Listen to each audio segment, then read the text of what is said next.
जब मैं पैदा हुआ मैं रोया नहीं। मिया सोचती है कि उसके पास एक बिल्कुल आज्ञाकारी बच्चा है। हर दिन माँ के दूध और फॉर्मूला के बीच मुझे सबसे ज्यादा छत को घूरना पसंद है। पहले मिया सोचती है कि उसका बच्चा बस शर्मीला और चुपचाप है। उसे नहीं पता कि मैं क्यों खो जाता हूँ, क्योंकि मेरे दिमाग में एक सिस्टम इंटरफेस है जो मुझे हमेशा बदलने के लिए कहता रहता है। एक बॉटल दूध पीने के बाद इंटरफेस दिखाता है कि मेरी एनर्जी बार पूरी भरी है, लेकिन फिर एक नया अलर्ट इंटरफेस पे चमकता है और मेरा ध्यान खींचता है। पहला एवोल्यूशन खुल गया है, कृपया एक एवोल्यूशन का रास्ता चुनें। 3 ऑप्शंस दिखते हैं, सब ठीक लगते हैं और मैं सोचने लगता हूँ। ऑप्शन 1, तेजी से बढ़ना। ये बढ़ने की रफ्तार को 10% बढ़ाता है, लेकिन ये मुझे ज्यादा पसंद नहीं आता। ऑप्शन 2 और 3 दोनों बेसिक ताकत बढ़ाते हैं और तुरंत फैसला करना मुश्किल है। कौन सा मेरे लिए बेहतर है? सिर्फ उनके नाम से ही पता चलता है कि वे 2 अलग रास्तों पर ले जाते हैं। 3 पूरे सेकंड तक सोचने के बाद मैं अपनी पिछली जिंदगी के बारे में सोचता हूँ, जब मैं एक कंटेंट ब्लॉगर था, जहाँ फॉलोअर्स हमेशा नए पोस्ट्स मांगते रहते थे। रोज सुबह 3 बजे तक जागना पड़ता था, जब तक मेरा शरीर थककर टूटने नहीं लगा। तब मुझे समझ आया कि एक मजबूत और सेहतमंद शरीर ही सब कुछ की बुनियाद है। तो मैं अपना दिमाग इंटरफेस पे लगाता हूँ और ह्यूमन बीस्ट एवोल्यूशन का रास्ता चुनता हूँ। मेरी फिजिक की ताकत 2 हो जाती है और मैं तुरंत अपने शरीर में बदलाव महसूस करता हूँ। मेरी सांस गहरी और ठीक हो जाती है, मेरा दिमाग तेज हो जाता है, नींद गायब हो जाती है और फिर मेरा पेट पहले से भी ज्यादा जोर से गुर्राता है। लेकिन जो चीज मुझे सच में हैरान करती है वह मेरी आंखों की रोशनी है। अब मैं साफ साफ देख सकता हूँ। कमरे के उस पार एलसीडी स्क्रीन पर चल रही न्यूज। मैं आंखें फाड़कर स्क्रीन को घूरता हूँ और बिना सोचे अपनी छोटी मुट्ठी अपने मुंह में डाल लेता हूँ। मैं खुशी खुशी चबाता रहता हूँ, लेकिन जैसे ही मैं पूरा खो जाता हूँ, स्क्रीन अंधेरी हो जाती है। मिया ने उसे बंद कर दिया है। वह मेरी गीली उंगलियां भी मेरे मुंह से निकाल देती है। वह हैरान है, 1 हफ्ते का बच्चा सच में टीवी कैसे देख सकता है। वह मुझे ध्यान से देखती है और देखती है कि मेरी आंखें अजीब तरह से चमकदार और चौकन्नी है। वह मुझे उठाती है और स्क्रीन से दूर ले जाती है। जाते हुए कहती है, बच्चों के लिए टीवी नहीं, इससे तुम्हारी आंखों को नुकसान होगा। अंदर से मैं चिल्ला रहा हूँ, मुझे देखना है, मेरी आंखें बिल्कुल ठीक हैं। मिया सोचती है कि मना करने पर मैं रोने लगूंगा, लेकिन मैं सिर्फ मुंह बनाता हूँ। खड़ुश होकर वह झुककर मेरे गाल पर एक बड़ा किस करती है। मैं अपना चेहरा घुमा लेता हूँ, कुछ बोल नहीं पाता। 17 साल के दिमागी उम्र के साथ मैं इस तरह के प्यार से ज्यादा आरामदायक नहीं हूँ, लेकिन मिया मेरे मुंह घुमाने को हौसला समझती है और भी एक्साइटेड हो जाती है।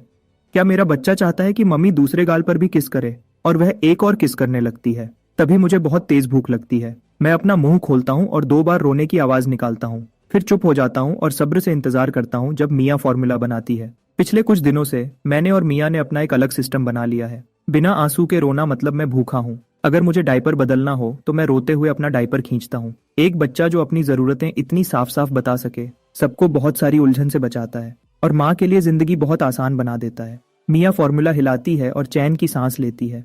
काश कोको को पालना भी इतना आसान होता। उस नाम को सुनकर मेरा गाल फड़कता है और मेरा चेहरा थोड़ा सख्त हो जाता है। मिया मुस्कुराते हुए बॉटल मेरे हाथों में देती है। अच्छा मेरे छोटे, अपनी बहन का नाम सुनकर ऐसा चेहरा क्यों बनाया? मैं कुछ नहीं कहता और निपल पकड़ लेता हूँ। थोड़ी देर में बॉटल खाली हो जाती है, लेकिन मुझे अभी भी तसल्ली नहीं होती। मैं अपने मुंह पर थपकी मारता हूँ और एक और बार रोता हूँ। सिर्फ एक बार में दूसरी बॉटल खत्म करने के बाद मैं दूध वाली डकार लेता हूँ, क्योंकि मेरी भूख बढ़ती जा रही है। एनर्जी बार हर दिन 2% बढ़ती है। इस रफ्तार से मैं 1 महीने के अंदर अपना दूसरा एवोल्यूशन कर लूंगा। तभी 7 या 8 साल की एक लड़की उछलती हुई दरवाजे से अंदर आती है। उसकी स्कूल यूनिफॉर्म की स्कर्ट पूरी सिकुड़ी हुई है, उसकी सफेद घुटने तक की सॉक्स मिट्टी से भरी हैं और उसने छोटे लाल चमड़े के जूते पहने हैं जो हर कदम पर फर्श पर जोर से आवाज करते हैं। मिया उसे एक नजर देखती है और घूरती है। इस बार किस क्लासमेट से लड़ी तुम? लड़की गर्व से अपनी ठोड़ी ऊपर करती है। मैं सुधर रही हूँ, आज मैंने 2 से लड़ाई की। मिया किचन में वापस काम करने लगती है। पूरे समय अपनी बेटी को डांटती रहती है। कोको गुस्से से मुंह बनाती है लेकिन कुछ नहीं कहती। उसकी आंखें कमरे में घूमती रहती हैं। फिर वह मुझे देखती है जो उसे घूर रहा हूँ। मैं मुस्कुरा रहा हूँ, लेकिन ये ऐसी मुस्कान है जिसमें थोड़ा मजाक है। एक छोटी हंसी हंसती है, अपने छोटे दांत दिखाती है, फिर मेरी तरफ मुट्ठी हिलाती है, साफ चेतावनी के पीछे हट जाओ। तभी मार्कस अंदर आता है। वह मुझे उठाने के लिए बढ़ता है, लेकिन मिया उस पर सिगरेट की बू से नाक सिकोड़ती है। कोई और रास्ता न होने पर वह अपनी आस्तीन ऊपर करता है और मदद करने किचन में चला जाता है। थोड़ी देर में पूरा परिवार रात के खाने के लिए साथ बैठता है। खाने के बीच में मार्कस फ्रिज खोलता है, फ्रीजर में हाथ डालता है, कुछ छोटी चीजें निकालता है जो कैंडी जैसी लगती हैं। मैं सोचता हूँ कि ये बिल्लियों के लिए ट्रीट्स हैं, लेकिन मार्कस एक मिया के बोल में, कोको के बोल में, बिल्ली की प्लेट में और अपने में डालता है, हर एक को एक पीस। कोको गुस्से में अपनी चॉपस्टिक्स पटकती है। मैं ये नहीं खाऊंगी, इसका स्वाद बहुत खराब है। तुम्हें यह हफ्ते में 1 बार मिलता है और तुम शिकायत कर रही हो? क्या तुम्हें लगता है कि तुम इसके बिना वह लड़ाइयां जीत सकती हो? कोको एक पल के लिए रुक जाती है, मार्कस की बात सुनती है। वह अपनी नाक सिकोड़ती है, उलझी हुई। वह अपनी आंखें बंद करती है और उसे जबरदस्ती खा लेती है। मैं जानने के लिए बेचैन हूँ कि वह कैंडी जैसी चीज असल में क्या है। बाद में जब मैं मार्कस और मिया को बात करते सुनता हूँ तब मुझे पता चलता है कि इसे क्रिस्टल बी जेली कहते हैं। वह ऐसे शब्द बोलते हैं जो मुझे अभी पूरी तरह समझ नहीं आते और मैं अपने चेहरे पर हैरानी छुपाने के लिए अपनी बोतल ऊपर उठाता हूँ। ये दुनिया, लगता है जितना मैंने सोचा था उससे कहीं ज्यादा राज छुपा रखी है। 1 महीना गुजर जाता है। मैंने देखा कि एनर्जी बार पूरी भर गई है और मेरा दूसरा एवोल्यूशन शुरू हो गया है। फिर से ऑप्शंस। इस बार मैं साइफॉर्म एवोल्यूशन का रास्ता चुनता हूँ। जैसे ही मेरी दिमागी ताकत 1 पॉइंट बढ़ती है मुझे लगता है कि मैं मर जाऊंगा। मुझे लगता है कि मेरे आसपास समय धीमा हो गया है और ज्यादा ठीक से कहूँ तो मेरी अपनी सोच अचानक तेज हो गई है।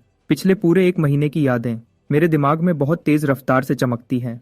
मैं अभी भी समझने की कोशिश कर रहा हूँ कि क्या बदला है जब मिया मुझे उठाती है और मुझे जमीन पर रखती है जहाँ एक बड़ा लाल कपड़ा बिछा है। कपड़े पर हर तरह की छोटी चीजें रखी हैं। रिवाज के मुताबिक बच्चे के पहले महीने में ग्रैब सेरेमनी होती है। बच्चा जिस चीज को पकड़ता है उससे उसके भविष्य के काम का पता चलता है। मैं कपड़े पर घुटने टेकता हूँ, कुछ भी पकड़ने और इसे खत्म करने के लिए तैयार। तभी अचानक सिस्टम इंटरफेस, एक नया मॉड्यूल क्लास इंटरफेस शुरू करता है। जैसे ही मैं कपड़े पर रखी चीजों को वापस देखता हूँ, हर एक के ऊपर एक करियर का नाम तैरता है। पहले एक कीबोर्ड पैनल। इंटरफेस इसे कंटेंट ब्लॉगर बताता है। कम वेतन, बर्नआउट से मरने का ज्यादा खतरा, फॉलोअर्स से हमेशा अपडेट्स की मांग। मैंने कीबोर्ड को दूर धकेल दिया और बाकी कपड़े को देखता हूँ। ऑप्शंस हर जगह हैं, कुछ बहुत खतरनाक हैं। मैं एक छोर से दूसरे तक रेंगता हूँ ढूंढते हुए, जब तक मेरी आंखें 3 चीजों पर नहीं रुकती। Sniper, explorer, striker. जैसे ही ये 3 क्लासेस मेरे दिमाग में आती हैं, मैं अपने ह्यूमन बीस्ट एवोल्यूशन के रास्ते के बारे में सोचता हूँ। सिर्फ स्ट्राइकर बनकर और लड़ाई की कला में माहिर होकर क्या मैं अपनी फिजिक की ताकत का सबसे ज्यादा फायदा उठा सकता हूँ? तो मैं चारों हाथ पैरों से बॉक्सिंग ग्लव की तरफ बढ़ता हूँ और उसे अपनी बाहों में खींच लेता हूँ। एक चमकदार मुस्कान देता हूँ। क्लास इंटरफेस दिखता है, primary class, striker loaded. Class interface अभी खाली है लेकिन अंदर से मैं उत्साह से भरा हूँ। अब तक मेरा इवोल्यूशन का एक ही तरीका था, बहुत ज्यादा खाना खाना। लेकिन मैं इस बात से बंधा हूँ कि एक बच्चे का पेट कितना खा सकता है, जिसका मतलब है ज्यादा से ज्यादा हर महीने एक एवोल्यूशन। अब क्लास इंटरफेस के साथ मैं इसके ऊपर स्किल्स भी सीख सकता हूँ, एक ही समय में इवॉल्व करना और मेहनत करना। ये सोच ही मुझे मुस्कुरा देती है। सेरेमोनी के बाद मैं क्लास स्किल्स कैसे हासिल करूं ये सोचने लगता हूं। स्ट्राइकर ट्रेनिंग तब तक इंतजार करना पड़ेगा जब तक मैं ठीक से दौड़ और कूद नहीं सकता। क्लास इंटरफेस में जो बर्स्ट और एजिलिटी कोएफिशिएंट्स दिए हैं वह शायद तभी काम करेंगे जब एक मजबूत फिजिक की बुनियाद हो। उन्हें काम करने के लिए वह बुनियाद चाहिए। वैसे भी अभी सबसे पहली चीज मेरी फिजिक को बढ़ाना है, तो अगले 1 महीने के लिए मैं पूरी तरह दूध पीने में लग जाता हूँ। हर दिन या तो माँ का दूध या बॉटल के बाद बॉटल फॉर्मूला। जल्दी ही जैसे ही एनर्जी बार बढ़ती रहती है मैं अपना तीसरा एवोल्यूशन करता हूँ। इस बार मैं बिना सोचे ह्यूमन बीस्ट चुनता हूँ। एक बार जब मेरी फिजिक काफी मजबूत हो जाती है, एक बच्चे का शरीर एक शेर की ताकत रखेगा, अपनी रक्षा करने में सक्षम और धोखा देने वाला, मासूम दिखने वाला। कोई नहीं सोचेगा कि एक बच्चा जो अभी भी डायपर में है असल में एक स्ट्राइकर है। मेरी फिजिक की ताकत अब 3 पर है। मुझे अपने पैरों में कच्ची ताकत महसूस होती है। मैं दोनों हाथ पालने की रेलिंग पर रखता हूँ और धीरे धीरे खुद को सीधा खड़ा करता हूँ। मिया ठीक उसी पल बेडरूम में आती है। ओह मेरे भगवान, बच्चा खुद से खड़ा हो गया। वह हैरानी से खुश हो जाती है। उसे यकीन नहीं होता कि उसका 2 महीने का बच्चा पहले ही खड़ा होना सीख गया है। कितना होशियार। वह खुश होती है, मुझे पकड़ने के लिए हाथ बढ़ाती है, कहीं मैं गिर न जाऊं। मिया वहां थी मुझे पकड़ने के लिए, तो मैंने और जोर लगाया। वह बड़ा फैमिली बेड मेरा ट्रेनिंग ग्राउंड बन गया। मैंने बिना हाथ लगाए सिर्फ पैरों से खड़ा होने की कोशिश की। मुश्किल से 12 बार गिरने के बाद मैं सीधा खड़ा हो गया। थोड़ा लड़खड़ा रहा था पर खड़ा था। जब मेरा बैलेंस बन गया तो मैंने 1 कदम चलने की कोशिश की।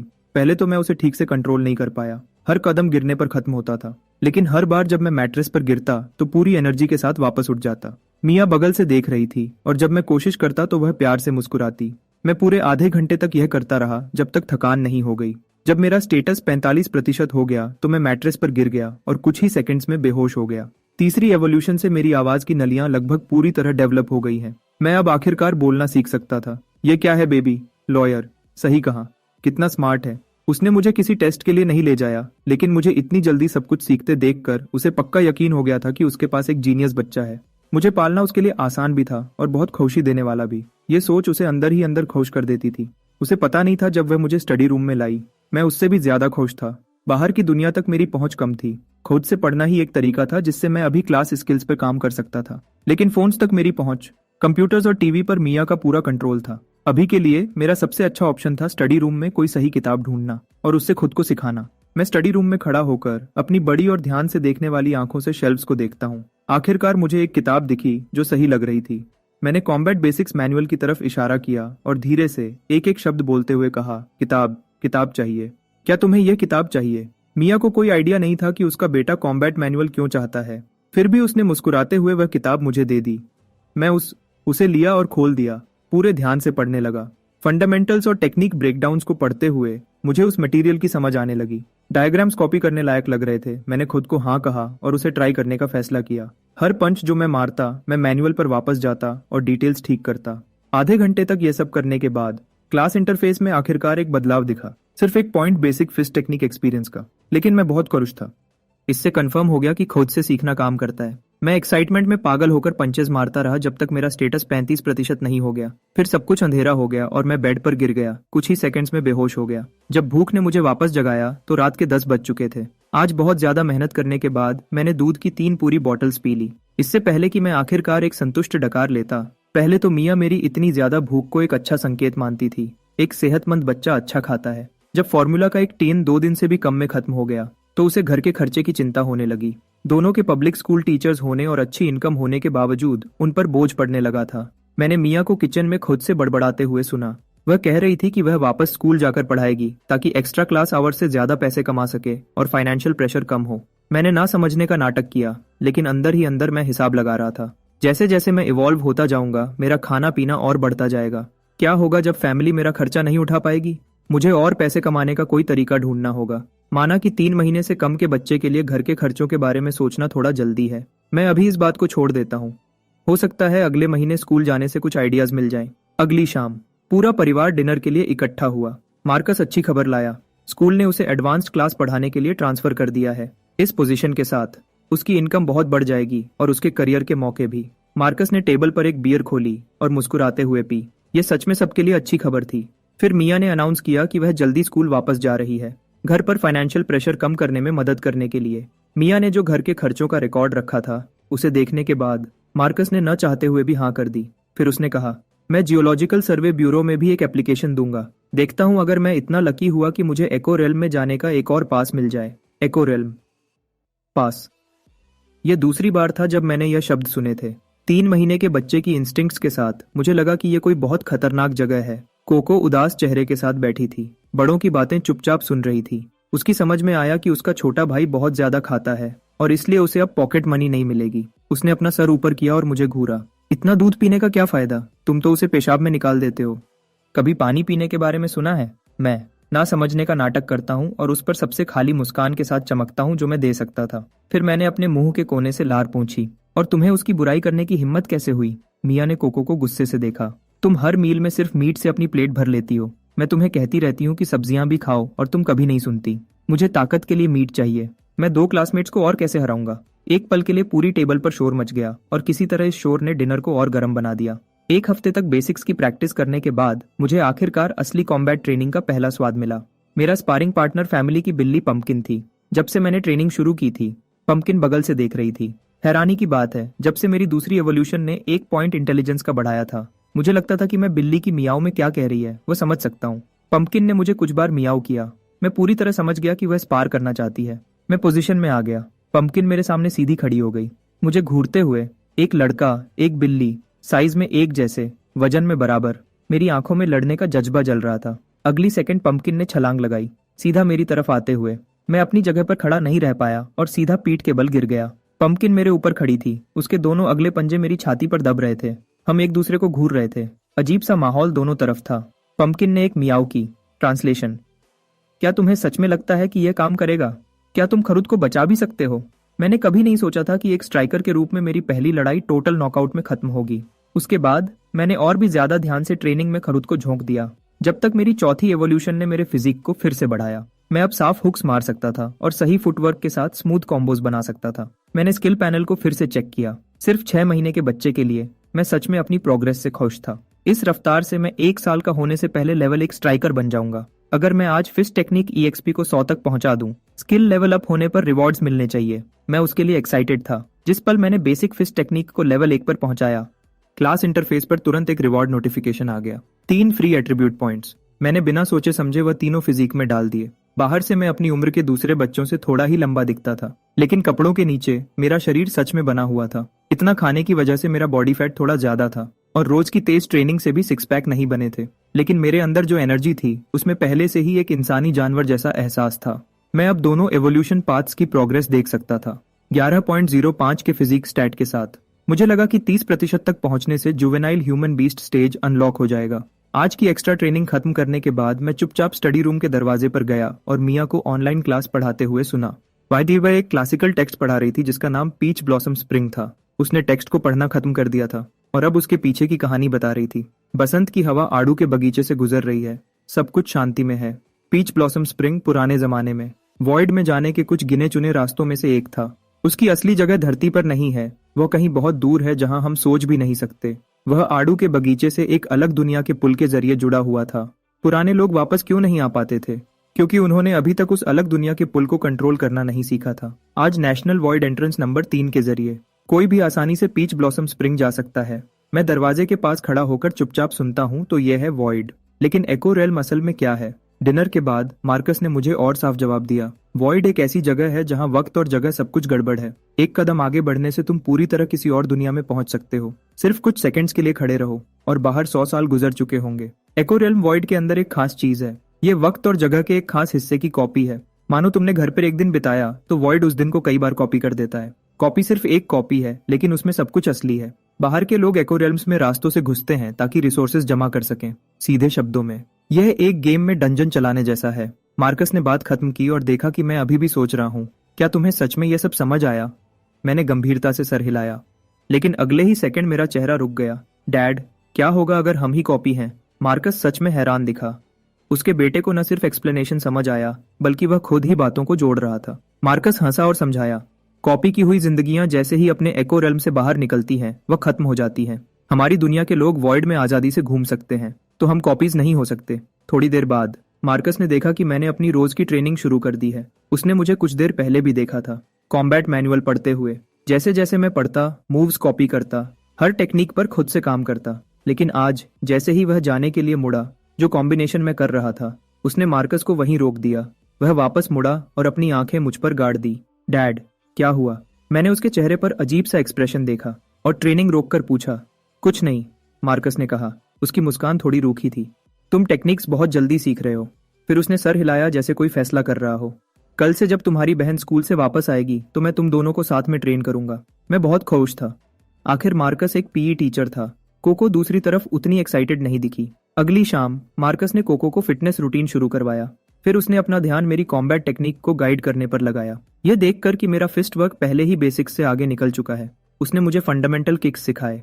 उसने हर मूव को स्टेप बाय स्टेप समझाया। मैं कॉपी करते हुए मूव बाय मूव उसके साथ चलता रहा, लगातार डिटेल्स को ठीक करता रहा। धीरे धीरे यह नेचुरल लगने लगा। फिर मेरे सामने एक नया इंटरफेस नोटिफिकेशन दिखा। मैं एक पल के लिए हैरान होकर पलक झपकाया। फिर एक पूरी एक्साइटमेंट की लहर मुझ पर छा गई। आखिरी इंटरफेस मॉड्यूल आखिरकार अनलॉक हो गया था। मैंने तुरंत मिरर मोड एक्टिवेट किया उसे टेस्ट करने के लिए। मेरी आंखों की पुतलियां सिकुड़ गईं और मेरी नजर एक पल में तेज हो गई। मेरी आंखें एक हाई डेफिनेशन कैमरा जैसी हो गईं। मार्कस जो भी मूव दिखाता है, मैं उसके हर डिटेल को ध्यान से देखता हूँ, कॉपी करता हूँ और ठीक करता हूँ। हर बार प्रैक्टिस करने से मेरी टेक्निक और साफ होती जाती है। मार्कस को लगने लगता है कि उसके बेटे में कुछ अलग है। कुछ देर पहले तक उसके बेटे को सुधार की जरूरत थी, इसलिए उसे करना पड़ा। छोटे मोटे बदलाव यहाँ वहाँ। अब अचानक हर एक मूव बिल्कुल सही है। अपने बहुत ही खास बेटे को देखते हुए मार्कस ने धीरे से एक लंबी सांस छोड़ी। जब उसने और मिया ने दूसरा बच्चा करने का सोचा था, उन्होंने बस एक शांत बच्चे की उम्मीद की थी, कोको जैसा बिल्कुल नहीं। लेकिन उसकी जगह उन्हें एक प्रतिभाशाली बच्चा मिला। 1 महीने में ही उसकी आंखों की रोशनी पूरी तरह से डेवलप हो गई थी। रेंगना, खड़ा होना, चलना, सब कुछ उसने खुद ही किया। 2 महीने में ही वह बोलने लगा था। 3 महीने तक वह दौड़ने, कूदने और खुद ही लड़ने की टेक्निक्स सीखने लगा था। मार्कस ने नेशनल प्रोडिजी डेवलपमेंट एक्ट के बारे में देखा और पेरेंट्स को मिलने वाला 10 मिलियन युआन का सपोर्ट ग्रांट ले लिया। उसका दिमाग चलने लगता है। जब मुझे पता चलता है कि प्रोडिजी माने जाने पर 10 मिलियन का ग्रांट मिलता है, तो मैंने मार्कस को तुरंत मेरा नाम लिखवाने के लिए कहा। हमने एप्लीकेशन ऑनलाइन सबमिट की, लेकिन आखिर में क्योंकि मैं मिनिमम एज रिक्वायरमेंट तक नहीं पहुंचा था, जो कि 2 साल थी, एप्लीकेशन रिजेक्ट हो गई। मार्कस मुझे इसके बारे में टेंशन न लेने को कहता है। एक नेशनल लेवल के प्रोग्राम के स्टैंडर्ड्स बहुत हाई होते हैं। अगर हम क्वालिफाई नहीं करते तो ठीक है, लेकिन मैं ये मानने को तैयार नहीं था। मैंने मार्कस से 5 टेराबाइट्स का स्टडी मटेरियल डाउनलोड करवाया और अपने दिन घर पर मिरर मोड में पूरी ताकत से EXP ग्राइंड करते हुए बिताए। यह सब उस 10 मिलियन के ग्रांट के लिए। उस शाम वीकली सप्लीमेंट का टाइम आ गया। मिया ने फ्रिज से क्रिस्टल बी जेली के 4 टुकड़े निकाले। जैसे ही वह उन्हें देने लगी, मैं बोला, माँ, क्या मैं भी थोड़ा ले सकता हूँ? शायद इसलिए कि मेरे सारे दांत आ चुके थे और मैं मछली और मीट ठीक से खा रहा था। मिया ने मुझे अपना एक टुकड़ा दिया। ये चीज सच में उतनी ही खराब थी जितना कोको ने बताया था। मिया ने एक छोटा टुकड़ा काटा और उसे गर्म पानी में घोला, और जो खुशबू उठी वह बिल्कुल ही अलग थी। लेकिन एवोल्यूशन के लिए मैंने खुद को तैयार किया, चेहरा पक्का किया, सांस रोकी। मैंने इसे कड़वी दवा के शॉट की तरह पी लिया। जब यह पूरा अंदर चला गया तभी मैंने दोबारा सांस लेने की हिम्मत की। पहले तो कीड़े की बदबू मेरे मुंह में फैल गई और मुझे उल्टी आने लगी। फिर एक गर्मी की लहर मेरे गले से नीचे उतरी और यह बहुत अच्छा लगा। इंटरफेस ने मुझे एनर्जी बार बढ़ने की जानकारी दी और वह नंबर देखकर मैं हैरान रह गया। क्रिस्टल बी जेली का एक पूरा टुकड़ा 10 ग्राम का होता है। मैंने 1 ग्राम से भी कम लिया था और एनर्जी बार 2% बढ़ गया। 1 ग्राम पूरे 1 दिन के फॉर्मूला के बराबर था। वॉइड से आया हुआ खाना सच में कुछ अलग ही है। अगले 2 हफ्तों तक मैंने पूरा ध्यान किक्स और फुटवर्क पर दिया। पूरे समय मिरर मोड चलता रहा। मेरी किक टेक्निक और फुटवर्क दोनों लेवल 1 तक बढ़ गए। इन दोनों लेवल अप से मुझे कुल 6 फ्री एट्रीब्यूट पॉइंट्स मिले। इस बार मैंने उन सबको फिजिक में नहीं डाला। टैलेंट इंटरफेस में मिरर मोड के नोट को देखते हुए उसमें लिखा था कि बेहतर मिररिंग रिजल्ट्स के लिए मेंटल पावर बढ़ानी होगी। तो मैंने इंटरफेस खोला और सारे 6 पॉइंट्स मेंटल में डाल दिए। एहसास तुरंत हुआ जैसे मेरे सर पर बर्फ का पानी डाल दिया हो, हड्डियों तक ठंडा। मेरी खोपड़ी सुन्न हो गई, मेरे माथे की नसें उभरने लगी। मेरा दिमाग ऐसा लग रहा था जैसे फट रहा हो। लेकिन जब मैंने दोबारा आंखें खोली तो पूरी दुनिया और तेज दिखने लगी। मैंने टेस्ट की तरह मिरर मोड एक्टिवेट किया। मैंने मास्टर जिंजर की मियाऊ की आवाज की नकल करना शुरू किया। मास्टर जिंजर ने अपना सर झुकाया। मैंने तुरंत उस आवाज की नकल की। उसका मोटा चेहरा लटक गया। उसके चेहरे पर सब कुछ दिख रहा था। ये 2 पैरों वाला जीव मेरी आवाजों की नकल कर रहा है और ये बिल्कुल भी अच्छा नहीं है। वह मुड़ा और चला गया। लेकिन तभी मेरे इंटरफेस में एक टेक्स्ट की लाइन दिखी। मिरर मोड एक्टिवेट करने और मास्टर जिंजर की कुछ आवाजों की नकल करने के बाद मैंने किसी तरह बिल्ली की भाषा अनलॉक कर ली थी। मास्टर जिंजर के साथ आधे घंटे की बातचीत के बाद बीस्ट स्टंग फिलाइन स्किल को 2 EXP पॉइंट्स मिले। परेशानी ये है कि मास्टर जिंजर एक अच्छा टीचर नहीं है। वह बार बार वही कुछ फ्रेजेस दोहराता रहता है, बिल्कुल भी उत्साह के बिना। सोचता हूँ अगर मैं बेसिक PSI फॉर्म को पूरी तरह से इवॉल्व कर लूँ तो क्या मुझे सीधे थॉट्स भेजने की एबिलिटी मिल जाएगी अपनी डेली ट्रेनिंग के साथ। अब मेरा एक नया शौक है, बिल्लियों से बातें करना। समय तेजी से गुजरता है और गर्मियां आ रही हैं। स्प्रिंग फ्लू का प्रकोप कम हो गया है। हर जगह के पेरेंट्स ने चैन की सांस ली। जिन दिनों मिया की ऑनलाइन क्लासेस नहीं होती वह मुझे स्ट्रोलर में बैठाकर नेबरहुड में घुमाती है। उसकी उम्मीद है कि मैं अपनी उम्र के बच्चों के साथ थोड़ा सोशल टाइम बिताऊंगा। हर दिन घर पर बिल्लियों से बातें करने की बजाय वह अब चिंता करने लगी है। मैं स्ट्रोलर में बैठा हूँ और चुपचाप दूसरे बच्चों को उनके स्ट्रोलर्स में देखता हूँ। तभी एक छोटी लड़की अचानक रोने लगती है। एक लड़का भी उसके पीछे उतनी ही जोर से रोने लगता है। जो भी वजह हो, मुझे वह बहुत शोर शराबा करने वाले लगते हैं। कुछ माओं ने मुझे चुपचाप बैठे हुए देखा, न रोता हुआ, न परेशान होता हुआ, न ही अपनी उंगलियां चबाता हुआ। वह मिया की तारीफ करती हैं, तुम्हारा बच्चा कितना अच्छा है, कितना समझदार है। अगर मेरा बच्चा भी ऐसा होता तो मैं हर रात मुस्कुराते हुए सोती। मिया खुश हो जाती है। हर पेरेंट को अपने बच्चे की तारीफ सुनना अच्छा लगता है। उसने मुझे बाहर चुप रहने और न बोलने को कहा था, वरना रिएक्शन और भी ज्यादा हो सकता था। तभी एक माँ बोलती है, इस बच्चे की आंखें कितनी तेज हैं, क्या तुमने इसकी इंटेलिजेंस टेस्ट करवाई है? ये एक प्रोडिजी हो सकता है, तुम्हें पता है। बिल्कुल, मैंने पढ़ा है कि बहुत से प्रोडिजीज 1 या 2 साल की उम्र में ही निशानियां दिखाते हैं। यह सुनकर मिया घबराहट में उन्हें टाल देती है। वह अभी भी सोच रही थी कि क्या कहे जब एक माँ स्ट्रोलर के पास आती है। वह एक उंगली उठाती है और चमकती मुस्कान के साथ पूछती है, ये कितने हैं? सही जवाब दो और आंटी तुम्हें टॉफी देगी। सब मेरे जवाब का इंतजार करते हैं। आखिर एक बच्चे के लिए जो मुश्किल से 6 महीने का है, सवाल समझना और कुछ शब्द भी बोलना एक खास इंटेलिजेंस का सबूत होगा। मैंने क्यूरियस भीड़ को पूरी तरह से इग्नोर किया और अपना चेहरा एक आवारा बिल्ली की तरफ किया जो फूलों की क्यारी के पास बैठी थी। एक्साइटेड होकर मैंने उसे बुलाया। माएं हैरानी से घूरने लगीं। मिया ने दूसरी तरफ चुपचाप चैन की सांस ली। आवारा बिल्ली ने आवाज सुनकर अपना सर घुमाया। कुछ खास नहीं मिला और वह भाग गई। फिर भी इस नेबरहुड में आवारा बिल्लियों की कमी नहीं है। अगली बार जब मौका मिलेगा मैं बातचीत शुरू करूंगा और कुछ 20 टंग एक्सप ग्राइंड करूंगा। जब से मैंने वह 6 मेंटल पॉइंट्स ऐड किए हैं, मैं अब पूरी तरह से वीडियो ट्यूटोरियल से सीख सकता हूँ और बाकी कॉम्बैट टेक्निक्स खुद ही सीख सकता हूँ। स्ट्राइकर क्लास को लेवल अप होने के लिए बस 21% और एक्सपी चाहिए। मुझे बहुत उत्साह महसूस होता है। मैं ये जानने का इंतजार नहीं कर सकता कि अगला लेवल क्या रिवॉर्ड्स और इफेक्ट्स लाएगा। अगले कुछ दिनों में मैं दिन में 3 ट्रेनिंग सेशंस करता हूँ और इंटरफेस के नंबर्स को लगातार देखता रहता हूँ। 2 हफ्तों बाद दिल तेजी से धड़कते हुए मैंने क्लास इंटरफेस खोला। प्रॉम्प्ट पूछता है कि क्या मैं आगे बढ़ना चाहता हूँ। मैंने बिना किसी झिझक के हाँ चुना। जब इंटरफेस दोबारा फोकस में आता है, इस पहले क्लास लेवल अप के रिवॉर्ड्स मेरी उम्मीद से कहीं ज्यादा अच्छे थे। स्ट्राइकर की स्पेशलाइजेशन, वीक पॉइंट स्ट्राइक का डिस्क्रिप्शन पढ़ते हुए मेरी उंगलियां उत्साह से फड़फड़ाने लगीं। मुझे लगता है कि अब मैं पंपकिन के खिलाफ बराबर का मौका रखता हूँ। मैंने सारे 10 रिवॉर्ड एट्रीब्यूट पॉइंट्स एलोकेट किए। पहले तो मुझे अंदर से ताकत का एक धमाका महसूस हुआ, फिर मेरी बाहें साफ तौर पर मोटी हो गईं। जरा सा भी फ्लेक्स करने पर बाइसेप्स उभर आते थे। मेरा दिमाग साफ हो गया, सब कुछ तेज हो गया। महीनों की ट्रेनिंग और पढ़ाई एकदम सही तरतीब से मेरे दिमाग में घूम गई। इतनी अच्छी हालत में मुझे पंपकिन को ढूंढना होगा और हिसाब बराबर करना होगा। लेकिन पंपकिन बस जम्हाई लेता है। उसका अंदाज ज्यादा स्वागत करने वाला नहीं था। मैं वहां खड़ा रहा और एक अजीब सी मुस्कान दी। पंपकिन, चलो लड़ते हैं। पंपकिन थोड़ा हिलता है, उसके मुंह का कोना ऐसे मुड़ता है जैसे वह ठंडी मुस्कान दे रहा हो। मुझे एक बुरा एहसास होता है। क्या यह बिल्ली उठने की वजह से गुस्से में है? अगले ही पल पंपकिन एक आवाज निकालता है और तेजी से गायब हो जाता है। वह सीधा मेरे पैरों की तरफ आता है। पंपकिन को साफ लगता है कि यह लड़ाई भी पिछली बार की तरह जल्दी खत्म हो जाएगी। लेकिन मैं अब वह कुछ महीने पहले वाला बेचारा बच्चा नहीं हूँ। जब वह टकराता है मैं उसके साथ घूम जाता हूँ, साफ और कंट्रोल में। टक्कर को संभालता हूँ, ठीक से खड़ा होता हूँ और हमारे बीच की दूरी बढ़ा देता हूँ। पंपकिन पलक झपकता है, उसकी सुनहरी आंखें हैरानी से भर जाती हैं। मैं अपने पैरों को सही स्टांस में रखता हूँ, मुट्ठियां उठाकर चेहरे को बचाता हूँ। मैंने किकबॉक्सिंग के लिए स्टांस लिया। चलो चलते रहो।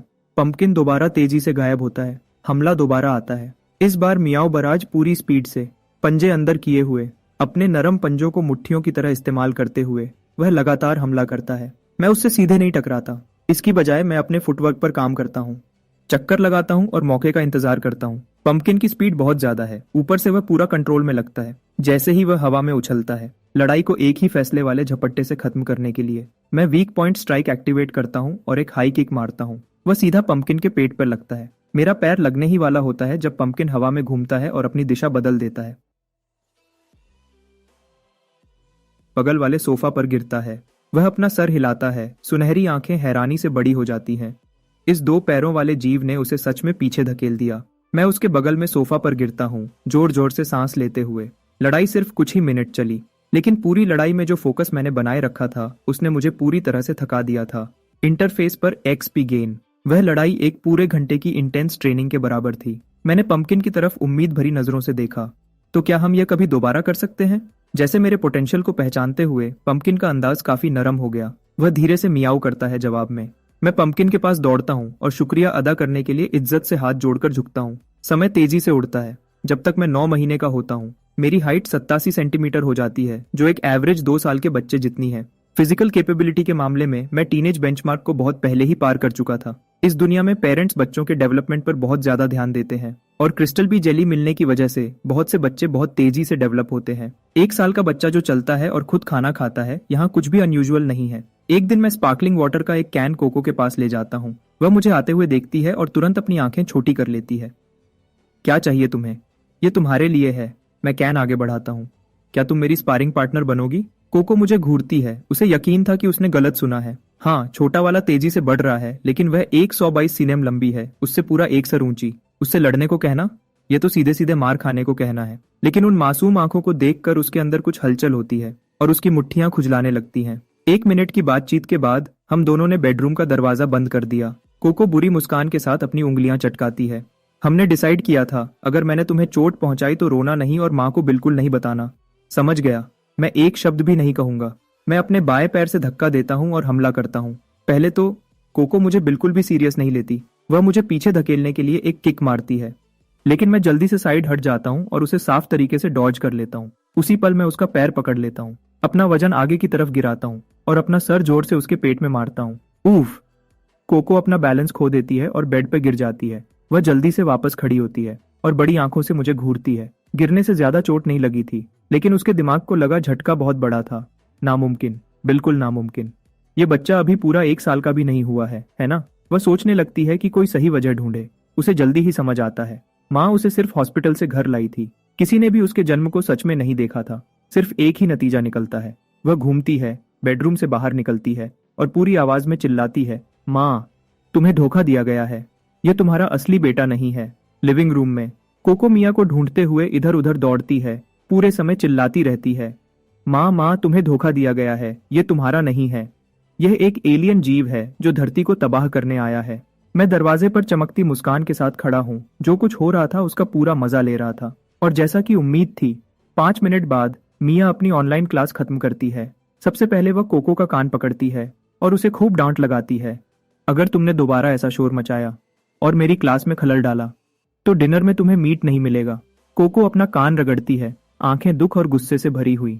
माँ भी फिल्मों के उन साइड कैरेक्टर्स जैसी बन जाएगी जो हीरो पर कभी यकीन नहीं करते और आखिर में एलियन क्रीचर उन्हें खा जाता है। जब मिया को समझ आता है कि असल में क्या हुआ था, वह मार्कस को उसके वापस आते ही बताती है और इस तरह कोको और मेरी दूसरी राउंड की लड़ाई होती है। इस बार कोको अपनी पूरी ताकत से मुझ पर हमला करती है, उस एलियन क्रीचर को बेनकाब करने के लिए जो उसके सामने खड़ा था। मैं शांत रहता हूँ, हर मूव को पढ़ता हूँ और साफ तरीके से जवाब देता हूँ। उसकी टेक्निक में कमियां ढूंढता हूँ।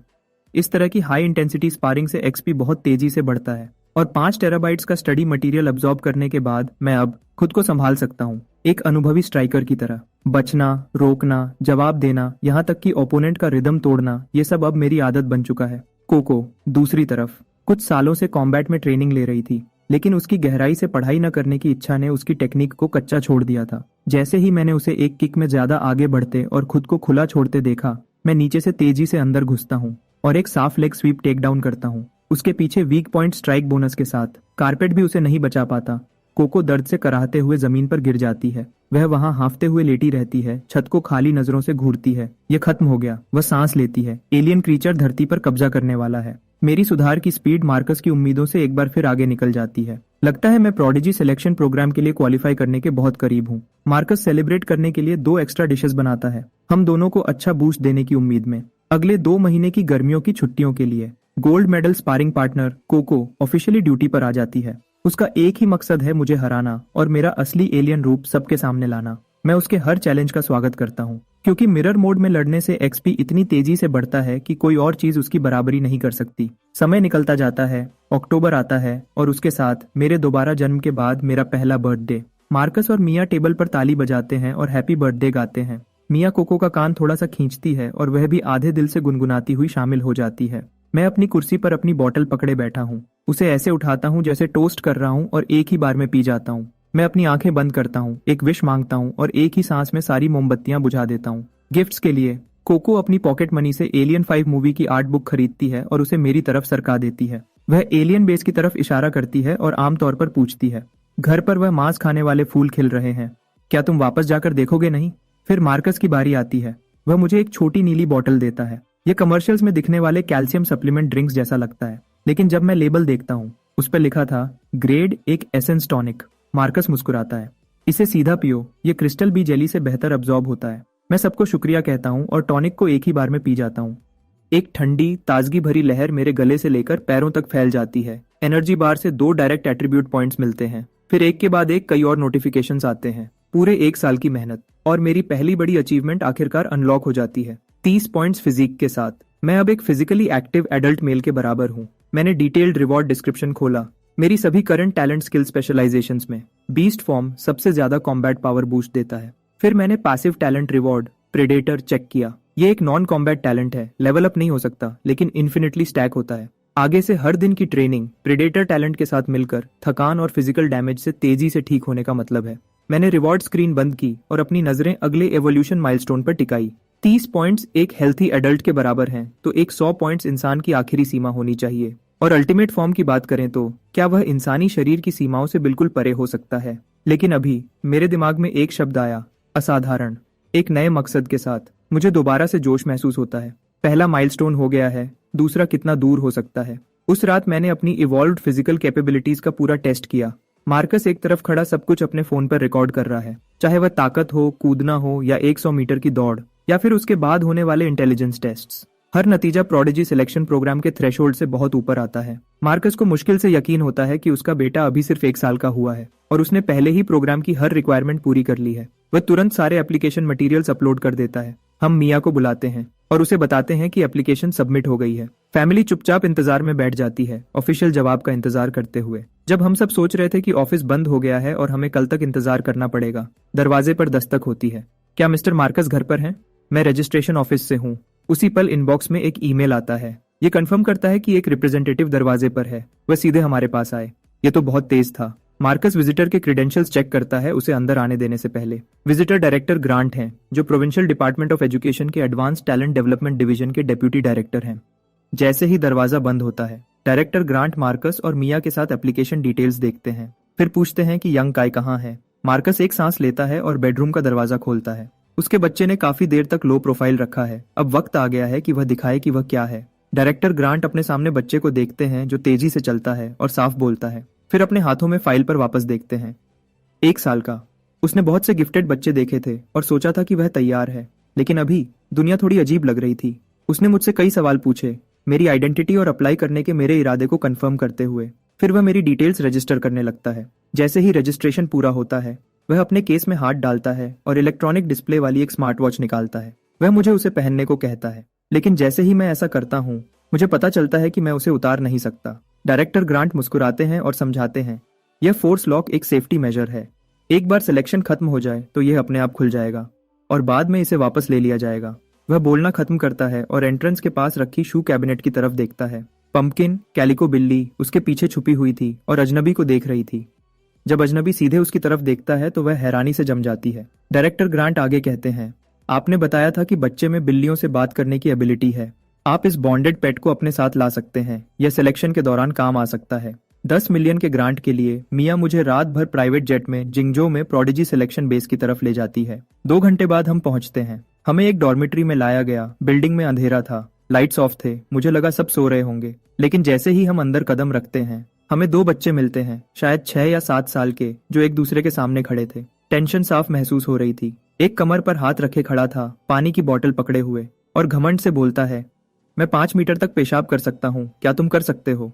दूसरा बच्चा अपना मुंह सिकोड़ता है और नाक से 2 लंबी स्नॉट की धाराओं को वापस अंदर खींच लेता है। संतुष्टि से चबाते हुए वह जवाब देता है, मैं कच्चा स्नॉट खा सकता हूँ, एक बार में 2, इसे हरा कर दिखाओ। 2 छोटे जीनियसेस अपने टैलेंट्स दिखा रहे थे। कोई भी दूसरे से आगे नहीं निकल पाया। यह ड्रॉ था। उनके स्टैंड ऑफ के बीच में उन्होंने देखा कि कई लोग बिल्डिंग में आ चुके हैं। दोनों तुरंत भाग जाते हैं। डायरेक्टर ग्रांट जल्दी से बुलाते हैं, रुको, डॉक्टर वेंडी कहाँ हैं? कहीं बाहर गए हैं। और वह सेंटेंस पूरा होने से पहले ही गायब हो जाते हैं। मैं आसपास देखता हूँ। बाहर का एरिया एक मिलिट्री बेस है, अंदर प्रोडिजी सिलेक्शन बेस है। सिलेक्शन फैसिलिटी को मिलिट्री इंस्टॉलेशन के अंदर रखना बाहर के खतरों को रोकने का एक स्मार्ट तरीका है। डायरेक्टर ग्रांट अपना फोन निकालते हैं और किसी को हमसे मिलने के लिए बुलाने ही वाले होते हैं, जब एक यंग औरत गोल्ड रिम्ड ग्लासेस में हाथ में फोल्डर लिए हमारी तरफ आती है। वह पास आते ही डायरेक्टर ग्रांट को ग्रीट करती है। डायरेक्टर ग्रांट, आप इस बार बेस के लिए एक अच्छा सरप्राइज लाए हैं। प्रोडिजी प्रोग्राम के 15 साल हो गए हैं और आज पहली बार हमने एक ऐसा एप्लीकेंट देखा है जो अभी सिर्फ 1 साल का हुआ है। डायरेक्टर ग्रांट जल्दी से उसका हाथ मिलाते हैं। डॉक्टर वेंडी, आप बहुत मेहरबान हैं, लेकिन यह बच्चा सच में कुछ अलग है। ऐसा है तो मैं बहुत ध्यान से देखूंगी। डॉक्टर वेंडी की नजर मुझ पर पड़ती है। मैं ऊपर देखता हूं और उसके कोट पर नेम टैग पढ़ता हूं, doctor Wendy institute for extraordinary trades. Doctor Wendy Mia से कुछ बातें करती है, फिर मेरी तरफ मुड़ती है। क्या तुम्हें कुछ चाहिए काय? वह देखती है कि मैं अभी भी उसके नेम टैग को घूर रहा हूं। वह हंसती है। दूध के लिए भूख लगी है? सॉरी, मेरे पास नहीं है। मैं सीधे जवाब देता हूँ, मैं अब नॉर्मल खाना खाता हूँ। वह मुझे आसानी से उठा लेती है और मेरा गाल खींचती है। शायद टेक्सचर से संतुष्ट होकर वह मिया की तरफ देखती है। ये बहुत प्यारा है, क्या मैं इसे किस कर सकती हूँ? बिल्कुल, आगे बढ़ो। उसे ऐसी चीजें बहुत पसंद है। पसंद है? कब से? किसने परमिशन दी आगे बढ़ो की? इससे पहले कि मैं प्रोटेस्ट कर पाता, डॉक्टर वेंडी मुझे कई किस करती है और मेरा चेहरा लिप प्रिंट से भर जाता है। डॉक्टर वेंडी फिर हमें हमारे अलॉटेड क्वार्टर्स की तरफ ले जाती है। ये एक पूरी तरह से इक्विप्ड अपार्टमेंट है, इतना कंफर्टेबल कि घर जैसा लगता है। आराम कर लो, असेसमेंट प्रोसेस कल से शुरू होगा। वह मिया को एक एक्सेस कार्ड देती है और चली जाती है। हम अभी ठीक से सेटल भी नहीं हुए थे कि दरवाजे पर दस्तक होती है। मिया दरवाजा खोलती है और हैरान रह जाती है। यह 3 दर्जन बच्चे दरवाजे पर भरे हुए थे। सब अंदर झांकने के लिए अपनी गर्दन लंबी कर रहे थे। हमने सुना कि एक साल का फ्रीक आया है। मिया आधे मजाक और आधे गुस्से में एक तरफ हट जाती है और मुझे अपने कंपटीशन से मिलने का इशारा करती है। मैं पास जाता हूँ, एक नजर देखता हूँ और कहता हूँ, इतनी रात हो गई है, क्या तुम सब सोते नहीं हो? हम सो रहे थे जब तक इन दोनों ने सबको जगह नहीं दिया। वह उन 2 रिंग लीडर्स की तरफ इशारा करते हैं और जैसा कि उम्मीद थी, 5 मीटर तक पेशाब करने वाला और स्नॉट खाने वाला। ये देखकर कि उनसे बात करने वाला सच में इतना छोटा है, वह उत्साह से सवालों की बौछार कर देते हैं। क्या तुम स्प्लिट पैंट्स पहनते हो या डायपर्स? क्या तुम भूख लगने पर रोते हो? क्या तुम लड़ते हो? अगर मैं तुम्हें मारूंगा तो क्या तुम अपनी माँ के लिए रोगे? उस आखिरी सवाल ने मेरा ध्यान खींचा। मैं सस्पेंडर्स वाले लड़के को देखता हूँ जिसने यह पूछा था और धीमी मतलब भारी मुस्कान देता हूँ। तुम्हें पता चल जाएगा। अगली सुबह बेस हॉस्पिटल में मेरा खून टेस्ट, पेशाब टेस्ट और बालों का सैंपल टेस्ट होता है। उनके पास जो भी प्रोसीजर थे, मैं उन सबसे गुजरता हूँ।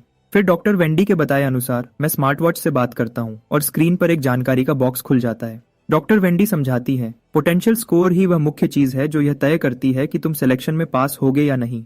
तुम्हारा हर काम यहाँ पर असेसमेंट का हिस्सा है। हम ऐसे बच्चे ढूंढ रहे हैं जिनके पोटेंशियल स्कोर्स ज्यादा हों।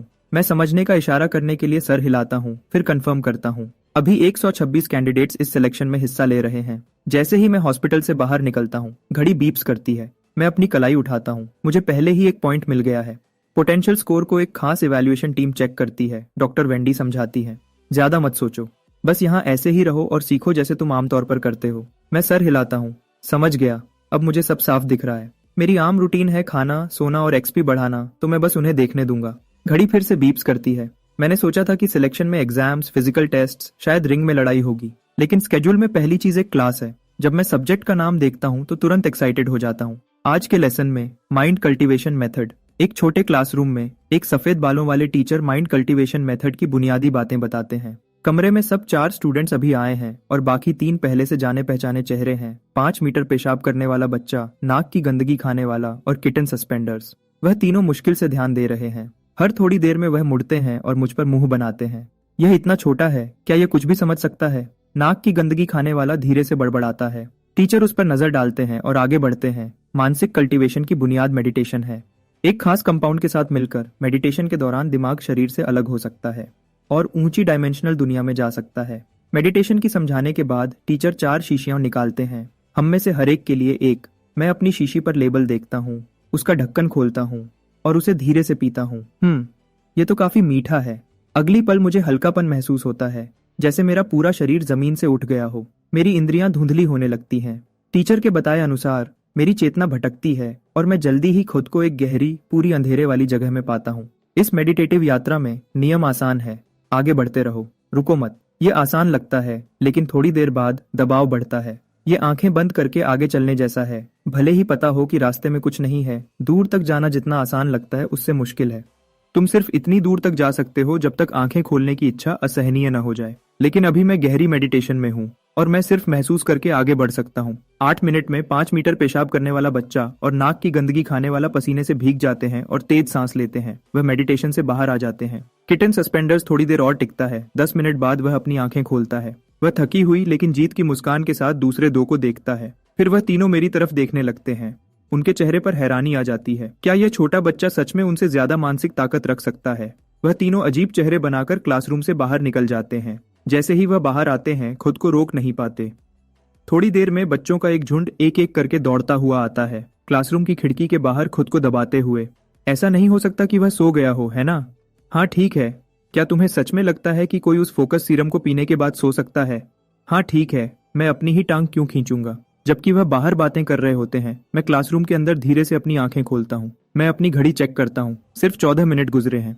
फिर भी किसी तरह ऐसा लगता है जैसे मैंने पूरे 3 दिन और रातें जी ली हों। मैं एक धीमी सांस छोड़ता हूँ और अपना स्टैट पैनल खोलता हूँ। जैसे ही मैं नंबर्स देखता हूँ, मेरा मूड ठीक हो जाता है। ये पहली बार है जब मेरे मानसिक स्टैट्स असली ट्रेनिंग से बढ़े हैं। लगता है इस जगह आना सही फैसला था। एकेडमी में आने के बाद से मैंने जल्दी से खत्म कर लिया है अपने पहले राउंड के लेसन्स। आगे आने वाले कोर्सेज के नाम देखते हुए मुझे उत्साह महसूस होता है। जब से मैं पैदा हुआ हूँ, मेरे मानसिक स्टैट्स सिर्फ पैनल रिवॉर्ड पॉइंट से ही बढ़े हैं। मैंने कभी सोचा नहीं था कि दिमाग को ट्रेन करने के लिए असली टेक्निक्स भी होती हैं। जैसे ही मैं एक सेशन खत्म करता हूँ और फिर से जाने की तैयारी करता हूँ, प्रोफेसर जो मुझे रोकने के लिए अंदर आते हैं। क्लास के बाद मैं अपनी घड़ी की स्क्रीन पर जानकारी देखता हूँ। मैं खुद से बड़बड़ाता हूँ, क्या पोटेंशियल पॉइंट्स जमा करना सच में इतना आसान है? लेकिन जो मुझे अभी तक नहीं पता वह यह है कि इस मानसिक ट्रेनिंग सेशन में सिर्फ दोनों ने भी एक पॉइंट कमाया। स्क्वर्ट और बुगर को कुछ भी नहीं मिला। दूसरी क्लास में प्रोफेसर जो समझाते हैं कि मेडिटेशन ट्रेनिंग आगे बढ़ने पर क्या होता है। तुम्हारा दिमाग जितना मजबूत होगा, डायमेंशनल लॉ को छूने का तुम्हारा मौका उतना ही ज्यादा होगा। समझाने में आसान बनाने के लिए वह एक खाली कागज पर 2 पॉइंट्स ए और बी बनाते हैं। सब जानते हैं कि 2 पॉइंट्स के बीच सबसे छोटा रास्ता एक सीधी लाइन होती है। लेकिन क्या होता है जब तुम एक ऊंची डायमेंशन में जाते हो? वह कागज को आधा मोड़ते हैं, ए और बी को एक साथ लाते हुए। एक आम आदमी को ए से बी तक जाने के लिए 10 सेंटीमीटर चलना पड़ता है, वह कहते हैं। लेकिन एक अवेकेंड जो डायमेंशनल लॉ को कंट्रोल करता है, वह पल भर में पहुंच सकता है। हम इस शक्ति को डायमेंशनल शिफ्ट कहते हैं। जब सुबह की क्लासेस खत्म होती हैं, मेरा सर घूम रहा होता है। सिर्फ 2 लेसन्स और दुनिया को देखने का मेरा पूरा नजरिया बदल गया है। ये सच में एक कमाल की दुनिया है। लंच फेस स्कैन से फ्री है। गोश्त भरने के बाद मैंने कैफेटेरिया वाली लेडी से कहा कि मुझे हनी वर्म जल के 2 टुकड़े काट दे। जब स्क्वर्ट सुनता है कि मैं ये चीज हर दिन खाता हूँ, उसकी आंखें हैरानी से बड़ी हो जाती हैं। क्या तुम खराब हो गए हो या कुछ और? तुम ये हर दिन कैसे खा सकते हो? वह देखता है जब मैं जेल को पानी में मिलाता हूँ। हवा में एक तेज तीखी गंध फैल जाती है। स्क्वर्ट, जो मेरे बिल्कुल सामने बैठा है, लगभग उल्टी कर देता है। आदत पड़ जाती है, मैं कहता हूँ, बिल्कुल बेपरवाह। मैं उसे हिलाता हूँ और पूरा एक ही बार में पी जाता हूँ। मेरी शांत प्रतिक्रिया सबको हैरान कर देती है। कोई नहीं मानता कि 1 साल का बच्चा यह सब संभाल सकता है, तो वह मेरी नकल करते हैं। एक घूंट और वह सब बिना किसी एक्सेप्शन के उल्टी कर देते हैं। लंच के बाद मैं डॉम वापस जाता हूँ और अपनी घड़ी की स्क्रीन चेक करता हूँ। सिटी पेपा नाम के एक कैंडिडेट ने डेली एवरेज स्कोर का लीडर बोर्ड बनाया है। 98 कैंडिडेट्स रैंक्ड हैं। आधे दिन में 5 पॉइंट्स कमाने के साथ मेरा रैंक 45वां है। टॉप स्पॉट वन पंच का है, जिसका डेली एवरेज 11.7 है। उस दोपहर एक बस सबको ट्रेनिंग हॉल ले जाती है। जैसे ही मैं खुला मैदान और सारे इक्विपमेंट देखता हूँ, मेरी आंखें चमक उठती हैं और मेरा खून तेज हो जाता है। जब मुझे पता चलता है कि ट्रेनिंग की अवधि और तीव्रता पूरी तरह मुझ पर है, मैं सीधा मार्शल आर्ट्स हॉल में अनआर्म्ड कॉम्बैट जोन की तरफ जाता हूँ। मैं अपने आसपास की फुसफुसाहट को इग्नोर करता हूँ और पूरी तरह कोच हॉक जो सिखा रहे हैं उस पर ध्यान देता हूँ। मैं खड़ा भी हो जाता हूँ, मिरर मोड एक्टिवेट करता हूँ और उसकी टेक्निक्स को तुरंत कॉपी करता हूँ। कोच हॉक ने इस सेक्शन को खत्म करके बच्चों को आगे बढ़ाने का प्लान बनाया था, लेकिन आधे रास्ते में वह बिल्कुल रुक जाते हैं। वह बड़ी हैरानी भरी आंखों से मुझे घूरते हैं। मेरी काउंटरिंग टेक्निक साफ है, रिदम स्मूथ है, साफ तौर पर पहले ही एक बिगिनर के लेवल पर है। कोच हॉक लेसन खत्म करते हैं, फिर तुरंत पूछते हैं, तुम कितने साल के हो? तुम कितने समय से संडा की ट्रेनिंग कर रहे हो? अभी 1 साल का हुआ हूँ। सांडा की ट्रेनिंग कुछ महीने से कर रहा हूँ शायद। मेरे बगल वाला एक बच्चा हैरान होकर सांस नहीं रोक पाता। मैंने 1 साल का होने से पहले संडा शुरू की थी। क्या मैं पागल हो रहा हूँ या दुनिया? मैं शर्माते हुए मुस्कुराता हूँ। हाँ, जब तुम नए पैदा हुए हो तो ज्यादा कुछ करने को नहीं होता, बस कुछ चाहिए था जो मुझे बिजी रखे। जब कोच हॉक को पता चलता है कि मैं लगभग पूरी तरह से खुद से सीखा हूँ और कुछ ही महीनों में इस लेवल तक पहुंच गया हूँ, तो वह एक नेम कार्ड निकालते हैं और मुझे देते हैं। वह मुझे अपना वचन देते हैं, चाहे तुम सिलेक्शन पास करो या नहीं। अगर तुम कभी फाइटर बनने का सोचो तो कभी भी मुझसे मिलना। ट्रेनिंग के 20 मिनट बाद ब्रेक के दौरान बाथरूम में चला जाता हूँ, लेकिन यूरिनल के सामने खड़े होकर मुझे एक दुख भरी बात पता चलती है। वह बहुत ज्यादा ऊंचा है, मैं बस उस तक पहुंच नहीं सकता। इसी बीच स्क्वर्ट बीच रास्ते में खड़ा है और अपने बगल वाले बच्चे से एक सवाल पूछता है। शर्त लगाओ, मैं यहाँ से उस स्टॉल के अंदर तक मार सकता हूँ। कोई जवाब दे उससे पहले वह अपनी जिप खोलता है। एक तेज सिसकारी, छपाक की आवाज से ऐसा लगता है कि वह सच में ड्रेन तक पहुंच गया। स्क्वर्ट अपना छोटा हाथ झटकता है जब वह कर चुका होता है। यह मेरा गिफ्ट है, पूरे जोंगजो में हराया नहीं जा सकता। क्योंकि यहाँ ज्यादातर बच्चे छोटे हैं और उनकी ताकत कम है, वह थोड़ी देर बाद ही आराम करते हैं। लेकिन मैं एक प्रोफेशनल कोच के साथ हर पल का फायदा उठाता हूँ। कोच हॉक सब्र वाले हैं, मेरी टेक्निक की गलतियां बताते हैं। मैं मौका लेता हूँ और सारे बुनियादी चीजें दोहराता हूँ। जब ट्रेनिंग खत्म होती है, मैं अपना क्लास पैनल चेक करता हूँ। सुधार की रफ्तार मुझे संतुष्ट करती है। जैसे ही अनआर्म्ड कॉम्बैट सेशंस खत्म होने लगती हैं, सब हॉल के बीच में इकट्ठे होते हैं। स्पारिंग राउंड्स आखिरकार शुरू होने वाले हैं। कई कोचेस रिंग के किनारे सुरक्षा मॉनिटर के रूप में खड़े हैं। एक बार नियम बताए जाने के बाद अलग अलग स्टाइल्स के फाइटर्स प्लेटफॉर्म पर असली तीव्रता के साथ टकराते हैं। इतने सारे अलग अलग स्टाइल्स के फाइटर्स को पहली बार लड़ते हुए देखकर मुझे लगता है कि हर नजर के साथ मैं कुछ सीख रहा हूँ। मिरर मोड एक्टिव होने के साथ जब भी मुझे कोई अच्छा मूव दिखता है, मैं उसे तुरंत सीख लेता हूँ। मिरर मोड में मेरी सीखने की रफ्तार कमाल की है। मेरा क्लास पैनल नए नंबर्स के साथ अपडेट होता रहता है। प्लेटफॉर्म पर कई राउंड्स के बाद हर स्टैंड अप बॉक्सर नीचे गिरा हुआ है। तुम सब बेकार हो, अब मैं तुम्हें दिखाता हूँ कि यह कैसे करते हैं। स्क्वाड बॉक्सिंग की पोजीशन लेता है और प्लेटफॉर्म पर कदम रखता है। रेसलर को बुलाता है। रेसलर मुस्कुराता है और हमला करता है। स्क्वाड फसला कम करता है, कमर से मुड़ता है, अपने कूल्हे आगे करता है और अपनी पीठ को घुमाता है। रेसलर को प्लेटफॉर्म से साफ उड़ा देता है। स्क्वाड अपनी छोटी कमर थपथपाता है और मुस्कुराता है। हाँ, मैं हवा में 5 मीटर तक मार सकता हूँ। क्या तुम्हें सच में लगता है कि मैं पास से लड़ने से डरता हूँ? पूरा हॉल शांत हो जाता है, मेरा मुंह हिलता है। हर कोई जो एकेडमी में आया है उसके पास कुछ खास है। मैं सोचता हूँ कि क्या मुझे स्टैंड अप स्ट्राइकिंग सीखनी चाहिए। सोचने के बाद मैं संडा के साथ रहने का फैसला करता हूँ, लेकिन मुझे कुछ रेसलिंग टेक्निक्स भी सीखनी चाहिए अपने ग्राउंड गेम को बेहतर बनाने के लिए। मैंने काफी देर तक देख लिया है, अब मेरी बारी है। यह सोचकर मैं खड़ा होता हूँ और प्लेटफॉर्म पर चलता हूँ। जैसे ही मैं ऊपर कदम रखता हूँ, खामोशी छा जाती है। कोई आगे नहीं आना चाहता। एक लंबे इंतजार के बाद उनके चेहरों के भाव पढ़कर मैं समझ जाता हूँ कि क्यों। एक पल सोचने के बाद मैं मुस्कुराता हूँ और कहता हूँ, कोई है जो मेरे साथ 3 मूव्स का बदला बदली करना चाहे? आओ देखो कि क्या मैं टिक भी पाता हूँ। इसे मुझ पर एक एहसान समझना, मैं शुक्रगुजार रहूंगा। एक रिएक्शन मिलता है। 3 मूव्स कोई बड़ी तबाही नहीं होनी चाहिए, और एक छोटे मॉन्स्टर की मदद करने का मतलब है उसके साथ कुछ कनेक्शन बनाना। बुरा डील नहीं है, मैं जाऊंगा। एक बजकट वाला लड़का खड़ा होता है। वह स्पार शुरू करने का इशारा करता है। पहले मूव में मैं हमला करता हूँ।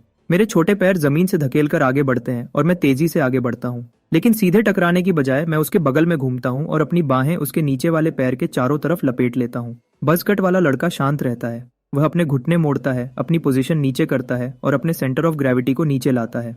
पल भर में मेरे शरीर की हर मसल कस जाती है, मेरी मसल्स में ताकत आती है और मेरे ढीले ट्रेनिंग के कपड़े मेरे शरीर पर कसकर तन जाते हैं। मैं एक मासूम छोटे बच्चे से एक जवान इंसान जैसे जानवर में बदल जाता हूँ। दुगनी ताकत, 2.1 गुना एक्सप्लोजिव फोर्स। मैं बिना चेतावनी के आगे बढ़ता हूँ। मेरा सर सीधा उसकी छाती में घुसता है। एक्सप्लॉइट स्ट्राइक एक्टिवेट करता है। बज़कट वाला लड़का उस भयानक ताकत को सह नहीं पाता। वह पल भर में प्लेटफॉर्म से उछल जाता है। एक मूव, मैच खत्म। पूरी खामोशी। हॉल में हर चेहरा, बच्चे और कोचेस दोनों, हैरानी से बड़े हो जाते हैं। मैं बीस्ट मोड डीएक्टिवेट करता हूँ। मैं उसके पास जाता हूँ, बज़कट वाले लड़के को खड़ा होने में मदद करता हूँ और मुस्कुराता हूँ। स्पार के लिए शुक्रिया। एकेडमी में पहली जीत, मिशन पूरा। इस पल का मजा लेने से पहले ही एक पैनल नोटिफिकेशन आ जाती है। कोच हॉक, जब खाने का टाइम हो तो मुझे जगा देना। मेरे मुंह से यह शब्द निकलते हैं और सब कुछ अंधेरा हो जाता है। मैं सीधा नीचे गिर जाता हूँ, बेहोश होकर। जमीन पर गिरने से पहले ही शांति से खर्राटे ले रहा होता हूँ। जब मैं जागता हूँ, मैं वापस डॉर्म में हूँ। मैं अपनी घड़ी चेक करता हूँ। मेरे पोटेंशियल पॉइंट्स 9 बढ़ गए हैं। डिनर के बाद मिया सही वक्त पर अपना लैपटॉप खोलती है। पूरा परिवार वीडियो कॉल पर आता है। मार्कस का जाना पहचाना चेहरा मुश्किल से स्क्रीन पर दिखा ही था जब चप्पलों की तेज आवाज फर्श पर गूंजती है। पहले मुझे अपने छोटे भाई की याद आ रही है। मुझे उससे बात करने दो। कोको का चेहरा फ्रेम में घुस जाता है। उसकी आंखें उत्सुकता से बड़ी हैं। क्या तुम सिलेक्शन पास कर गए? क्या तुम्हें प्राइज मनी मिली? आराम करो, रिजल्ट्स कम से कम 2 या 3 महीने तक नहीं आएंगे। मैं उसे एक अनुभवी बड़े की तरह हटा देता हूँ। चीजों को जल्दी मत करो। स्कूल में खूब पढ़ाई करो, घर पर अच्छा बिहेव करो और पापा को परेशान मत करो। समझ गई? समझ गई। कोको आज्ञाकारी तरीके से सर हिलाती है, फिर धीरे से समझती है कि कुछ गड़बड़ है। उसे ऐसा क्यों लग रहा है कि उसका छोटा भाई उसे लेक्चर दे रहा है। कॉल खत्म होने के बाद मैं अपना होमवर्क करने बैठ जाता हूँ, क्योंकि प्रॉब्लम को सॉल्व करने के लिए मिडिल स्कूल फिजिक्स की जरूरत है। मैं एकेडमी से मिला टैबलेट खोलता हूँ ताकि सब कुछ ठीक लगे। मेरी उंगलियां तेजी से स्क्रॉल करती हैं, जैसे टेक्स्ट बुक के पन्ने उड़ते हैं। एक नजर में 10 लाइन इन। स्पीड स्कैन पूरी ताकत से चल रहा है। सारी एलिमेंट्री स्कूल की टेक्स्ट बुक्स 2 घंटे के अंदर खत्म हो जाती हैं। तुरंत मिडिल स्कूल फिजिक्स की टेक्स्ट बुक खोलता हूँ। जैसे ही मैं पढ़ता हूँ, मैं होमवर्क के सवाल वाले वीडियो को याद करता हूँ। एक अवेकेंड एक ग्लास में पानी को तुरंत जमा देता है, फिर बर्फ को उतनी ही तेजी से पिघलाता और भाप बनाता है। वह एक बंद कमरे में तेज हवा भी पैदा कर देते हैं। तुम इसकी क्या वजह बताओगे? सारे फिजिक्स मटेरियल को पढ़ने के बाद अपनी दिमागी ताकत 27.1 का इस्तेमाल करते हुए मैं आसानी से खास बातों को समझ जाता हूँ। टेम्परेचर और हीट ट्रांसफर। मैं इसे आम फिजिक्स के तरीके से नहीं देखता। इसके बजाय मैं डायमेंशनल लॉ के नियम जोड़कर एक सही सोच बनाता हूँ। प्रोफेसर जो को ईमेल भेजने के बाद मुझे जल्दी ही उनकी मंजूरी मिल जाती है। उसी वक्त टैबलेट ऐप पर एक नोटिफिकेशन आ जाती है। पिछले टॉप स्कोरर वन पंच का एवरेज हर दिन 11.7 था। मैंने उसकी जगह ले ली है। मेरा डेली एवरेज 19 है। यह हैरान करने वाला नंबर आता है और कमेंट सेक्शन में धमाका हो जाता है। बहुत लोग इसे झूठ कहते हैं। फिर बिना किसी चेतावनी के वन पंच खुद कमेंट्स में आ जाता है। सेक्शन तुरंत शांत हो जाता है। तुम हर स्क्रीन से हैरान करने वाली खामोशी को महसूस कर सकते हो। 19 पॉइंट्स शायद असली हैं। मैं एक बार कमेंट्स देखता हूँ और कुछ नहीं कहता। कोई जवाब देने की जरूरत नहीं। मैं अपना पैनल खोलता हूँ और अगला निशाना देखता हूँ। बस 3 और स्टेट पॉइंट्स चाहिए। जैसे ही एवोल्यूशन माइलस्टोन मिल जाएगा, मुझे एक फॉर्म रिवॉर्ड और एक ट्रेट रिवॉर्ड मिलेगा, दोनों अच्छी क्वालिटी के। मैं खुश हुए बिना नहीं रह पाता। क्या होगा वह? अब जब मैंने मेडिटेशन टेक्निक को पूरी तरह सीख लिया है, मेरी दिमागी ताकत हर दिन 0.1% बढ़ती है। साइकी फॉर्म आई को अनलॉक करना अब सच में मेरी पहुंच में है। जैसे ही मैं अपनी रोज की मेडिटेशन करता रहता हूँ, मेरे सेशंस लंबे होते जाते हैं। एक हफ्ते बाद मैं हर सेशन में 14 मिनट से 17 मिनट तक पहुंच गया हूँ। भले ही मैंने अभी तक डायमेंशनल लॉ को छुआ नहीं है। मुझे एक हैरान करने वाली बात पता चलती है। एकेडमी के फोकस सीरम के बिना मैं बिल्कुल भी मेडिटेटिव स्टेट में नहीं जा सकता। तो मैं प्रोफेसर जो को ढूंढने जाता हूँ। मैं पूछता हूँ कि क्या वह मेरी उम्र देखकर मुझे थोड़ी छूट दे सकते हैं और कुछ एक्स्ट्रा बॉटल्स दे सकते हैं। वह तुरंत मना कर देते हैं, लेकिन कम से कम वह मुझे पूरी तरह समझाते हैं। डायमेंशनल लॉ को छूने के लिए सिर्फ एक मजबूत दिमाग और शरीर ही नहीं, बल्कि बहुत अच्छी किस्मत भी चाहिए। सिर्फ वह खास लोग जिनकी शारीरिक और दिमागी ताकत इंसानी शरीर की जेनेटिक सीलिंग तक पहुंचती है, वह ही इसे करने के लायक होते हैं। कुछ लोगों के लिए एक सेशन ही काफी होता है अगर किस्मत उनके साथ हो। दूसरों के लिए 100 एक्स्ट्रा बॉटल्स फोकस सीरम भी कोई फर्क नहीं डालेंगी। क्योंकि मैं जल्दी ही डायमेंशनल लॉ को छूने वाला नहीं हूँ, मैं अपनी स्टैट्स बढ़ाने के लिए मेडिटेशन करता रहूंगा। और प्रोफेसर जो ने जो बताया है उसके हिसाब से एलीट टियर के लिए शारीरिक स्टैंडर्ड मेरे अगले एवोल्यूशन टारगेट से मिलता जुलता लगता है। डिनर के बाद मैं हमेशा की तरह ट्रेनिंग हॉल जाता हूँ। जैसे ही मैं अंदर जाता हूँ, मुझे एक लड़का दिखता है जिसके बिल्कुल बाल नहीं है। उसका सर बिल्कुल उबले हुए अंडे जैसा लगता है। इधर उधर पूछने के बाद मुझे पता चलता है कि वह लीडर बोर्ड वाला वन पंच है। अभी एग हेड 100 किलोग्राम पर बेंच प्रेसेस कर रहा है। वह लगभग 6 या 7 साल का लगता है, लेकिन उसकी मांसपेशियों की बनावट कमाल की है। उसके कंधे और बाजुओं में पहले ही स्ट्राइएशंस दिख रहे हैं। मैं अपनी स्क्वाट रूटीन शुरू करता हूँ। बीस्ट मोड चालू किए बिना मैं 90 किलोग्राम स्क्वाट कर सकता हूँ। जब मैं अपनी वर्कआउट में पूरी तरह लगा होता हूँ तो पीछे से एक आवाज आती है। यह थोड़ा शर्म की बात है, सच में। मैं अपनी आवाज धीमी रखने की कोशिश करता हूँ। मुड़ता हूँ, यह एगहेड है। शर्म की बात से तुम्हारा क्या मतलब है? मैं पूरी तरह समझ नहीं पाया। शर्म की बात है कि तुम्हारे पास अवेकनिंग ट्रेट नहीं है। तुम जानते हो कि एकेडमी में बहुत सारे बच्चे अवेकनिंग ट्रेट के साथ पैदा होते हैं। बिना ज्यादा मेहनत के वह ए रैंक तक, यहाँ तक कि एस रैंक भी पा सकते हैं। तुम्हारे पास हाई पोटेंशियल पॉइंट्स हैं और अच्छा अनुशासन है, लेकिन अवेकनिंग ट्रेट के बिना एक्सपर्ट्स शायद ध्यान नहीं देंगे। तुम ए रैंक पर ही अटके रह सकते हो। मैं बहस नहीं करता, इसके बजाय मैं मुस्कुराता हूँ और पूछता हूँ, तुम्हारा क्या? तुम्हारे पास अवेकनिंग ट्रेट है और एक मजबूत इरादा है। श्रिंक अचेडेटिंग एकेडमी की हद है, मेरी नहीं। मैं समझ नहीं पाता कि वह क्या कहना चाहता है, तो मैं पूछता हूँ, तो तुम मुझे यह सब क्यों बता रहे हो? वह मेरी आंखों में सीधा देखता है, पूरी तरह गंभीर। अगर एकेडमी तुम्हें एस रैंक नहीं देती तो मेरे साथ काम करना। मैं तुम्हें एस रैंक जैसा बर्ताव दूंगा। 6 या 7 साल का और पहले ही चेले बना रहा है और एकेडमी से लोगों को चुरा रहा है। मैं उसे सीधे मना नहीं करता। इसके बजाय मैं खड़ा होता हूँ और बार पर प्लेट्स लगाना शुरू करता हूँ। एक के बाद एक प्लेट लगती जाती है और वजन तेजी से बढ़ता है। 90 kilogram, 110 kilogram, 130 kilogram, 150 kilogram, 80 kilogram. Egghead का शांत चेहरा गायब हो जाता है। उसकी आंखें हैरानी से भर जाती हैं। सारी प्लेट्स लगाने के बाद मैं उसे मुस्कुराता हूँ। वैसे एस रैंक मेरी हद भी नहीं है। 150 किलोग्राम का बारबेल अपने कंधों पर उठाता हूँ। 3 साफ टेक्स्ट बुक स्क्वाट्स। मैं बार को एक भारी आवाज के साथ वापस रखता हूँ। कमरे में सब हैरान हैं। एगहेड जमा हुआ खड़ा है, शांत। उसका चेहरा बिल्कुल गंभीर हो जाता है। उसने शायद समझ लिया है कि मैं क्या कहना चाहता था। एगहेड एक लंबी सांस लेता है और मुझे सर हिलाता है। फिर वह मुड़ता है और बिना कुछ कहे चला जाता है। मैंने अभी अभी बीस्ट मोड चालू किया था एक बड़ी बात कहने के लिए, चोट से बचने के लिए। आज रात का स्ट्रेंथ सेशन जल्दी खत्म करना पड़ेगा। स्क्वाड को बुलाता हूँ और हम डॉम वापस जाते हैं। लेकिन बुगर कहाँ है? इसी पल एक दूसरे ट्रेनिंग रूम में बुगर पुलअप बार पर है। बड़े बड़े गोल घूम रहा है, पूरे 307 चक्कर। कुछ झूलों के बाद वह नीचे आता है और हैरान करने वाली मात्रा में नाक की गंदगी उसके चेहरे से उड़ती है। वह उस अनजान चीज को अपने चेहरे से सीधा अपने मुंह में डाल लेता है और एक संतुष्ट चेहरे के साथ वह धीरे से कहता है, मुझे पक्का लगता है कि मैं अभी और मजबूत हो गया हूँ। थोड़ी देर में एक नया हफ्ता शुरू होता है। दूसरे हफ्ते का ज्यादातर प्रोग्राम विल्डरनेस सर्वाइवल पर ध्यान देता है। मैं आउटडोर एक्सप्लोरेशन ट्रेनिंग जल्दी सीख लेता हूँ और कुछ अच्छे हुनर हासिल करता हूँ। लेकिन इतना सब करने के बाद भी एक्सप्लोरर क्लास पैनल अभी तक अनलॉक नहीं हुआ है। चाहे कुछ भी हो, मुझे पहले साइकी फॉर्मा एवोल्यूशन माइलस्टोन को पक्का करना है। बाकी सब इंतजार कर सकता है। और बस ऐसे ही सब कुछ ठीक हो जाता है। मेरा प्यूरिफिकेशन गेज फिर से भर जाता है और मुझे 2 और स्टैट पॉइंट्स मिलते हैं। मैं दोनों को सीधा मेंटल स्टैट्स में डाल देता हूँ। पैनल चमकता है और रिवॉर्ड्स एक साथ आ जाते हैं। जैसे पहले जुवेनाइल ह्यूमनॉइड बीस्ट रिवॉर्ड मिला था, एक फॉर्म, एक ट्रेट। मैं तुरंत पूरी जानकारी देखने के लिए टैप करता हूँ। जब चाहे ओवरड्राइव चालू कर पाना, मैं इससे बहुत खुश हूँ। फिर मैंने मर्ज ट्रेट प्रेडेटर रिवॉर्ड की जानकारी चेक की, बिल्कुल मेरी शारीरिक स्टैट्स की तरह। मेरी दिमागी स्टैट्स को अब ग्रोथ रेट और रिकवरी स्पीड दोनों में फायदा मिलता है। पूरा पैनल और जो कुछ भी मैंने अनलॉक किया है उसे देखकर मुझे एक शांत संतुष्टि महसूस होती है। उसी समय मैं सोचता हूँ, अगर मेरी शारीरिक और दिमागी दोनों स्टैट्स कभी 100 तक पहुंच जाएं, तो मैं शायद अवेकेंड बनने की तरफ बढ़ने के लायक हो जाऊंगा। एक मोटा मोटा हिसाब लगाकर मैं 3 साल का होने से पहले उस निशाने तक पहुंचने की कोशिश करूंगा, जब बच्चों को विल्डरनेस स्किल्स अच्छे से आ जाती हैं। वेल के बारे में लेसन्स भी शुरू हो जाते हैं। अगले दिन मैं एकेडमी से मिला हुआ सामान पैक करता हूँ, पंपकिन को साथ लेता हूँ और एकेडमी बस में बैठ जाता हूँ। एक ऐसे डिवाइस से गुजरने के बाद जो स्पेस और टाइम के बीच एक पोर्टल जैसा लगता है। मुझे नीला आसमान, सफेद बादल, अलग अलग साइज के 3 सूरज, तेज हवाएं और पूरी तरह से बैंगनी घास मिली। हम अब एक बड़े खुले मैदान के बीच में खड़े हैं। प्रोफेसर जो सबको बताने के लिए बोलते हैं, याद रखो तुम्हारा मिशन यहाँ 1 महीने तक जिंदा रहना है। कीमती चीजें ढूंढो और उन्हें शुरुआती जगह पर वापस लाओ। अगर तुम्हें कोई गहरी चोट लगती है या तुम्हारी जान को खतरा होता है, हम तुम्हें बाहर निकाल लेंगे, लेकिन वह मिशन की नाकामी मानी जाएगी। यहाँ से तुम अपनी मर्जी से कहीं भी जा सकते हो। टीम बनाओ, अकेले जाओ, साथ काम करो या मुकाबला करो, यह सब तुम पर है। जैसे ही वह खत्म करते हैं, बच्चे हर दिशा में बिखर जाते हैं। 30.3 की शारीरिक ताकत के साथ मेरे छोटे पैर मुझे हैरान करने वाली तेजी से ले जाते हैं। पंपकिन आगे आगे चलती है जब हम आगे के पेड़ों की तरफ बढ़ते हैं।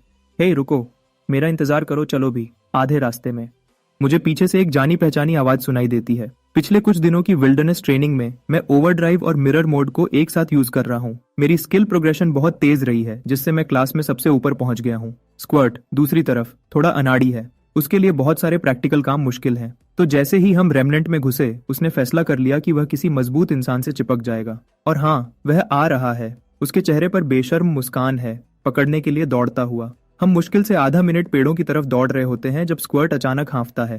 पंपकिन अचानक की चीख पर चौंक जाती है। मुझे भी लगता है कि कुछ गलत है और मैं घूम जाता हूँ। क्या हुआ? स्क्वर्ट अपना टैबलेट निकालता है और उस पर टैप करता है। उसका चेहरा उतर जाता है। यहाँ कोई सिग्नल नहीं है। मेरा एक रैंक्ड मैच था। हम विल्डरनेस मिशन पर हैं और तुम गेम्स के बारे में सोच रहे हो। पंपकिन भी मुड़ती है। एक इंसान और एक बिल्ली दोनों स्क्वर्ट को उसी चिड़चिड़ाहट भरी नजर से घूरते हैं। वह आखिरकार थोड़ा शर्मिंदा लगता है और चुपचाप टैबलेट को वापस अपने बैग में डाल लेता है। अचानक मैं सोचने लगता हूँ कि क्या यह टीममेट फायदे से ज्यादा नुकसान वाला है। शायद हमें अलग हो जाना चाहिए। मैं सिर्फ 1 साल का हूँ, मैं तुम्हें धीमा नहीं करना चाहूंगा। स्क्वर्ट घबरा जाता है। मुझे मत छोड़ो, मैं सच में मदद कर सकता हूँ। मैं मछली पकड़ने में बहुत अच्छा हूँ। मेरा बेटिंग मेथड सबसे अलग है। बेटिंग का क्या मतलब है? मैं नाजान होने का नाटक करते हुए पूछता हूँ। तुम पानी में कुछ बेट फैला देते हो और मछलियां तुम्हारे पास आ जाती हैं। मेरा बेट सबसे अच्छा काम करता है। इससे मेरा ध्यान जाता है। ठीक है, बताओ तुम्हारा बेट क्या है? स्क्वर्ट मुस्कुराता है। मैं बस पानी में पेशाब करता हूँ और मछलियां बिल्कुल पागल हो जाती हैं। मुझे अपने अंदर कुछ बदलता हुआ महसूस होता है। पक्का नहीं कि यह अच्छा बदलाव है। मैं एक बार फिर धीरे से कोशिश करता हूँ।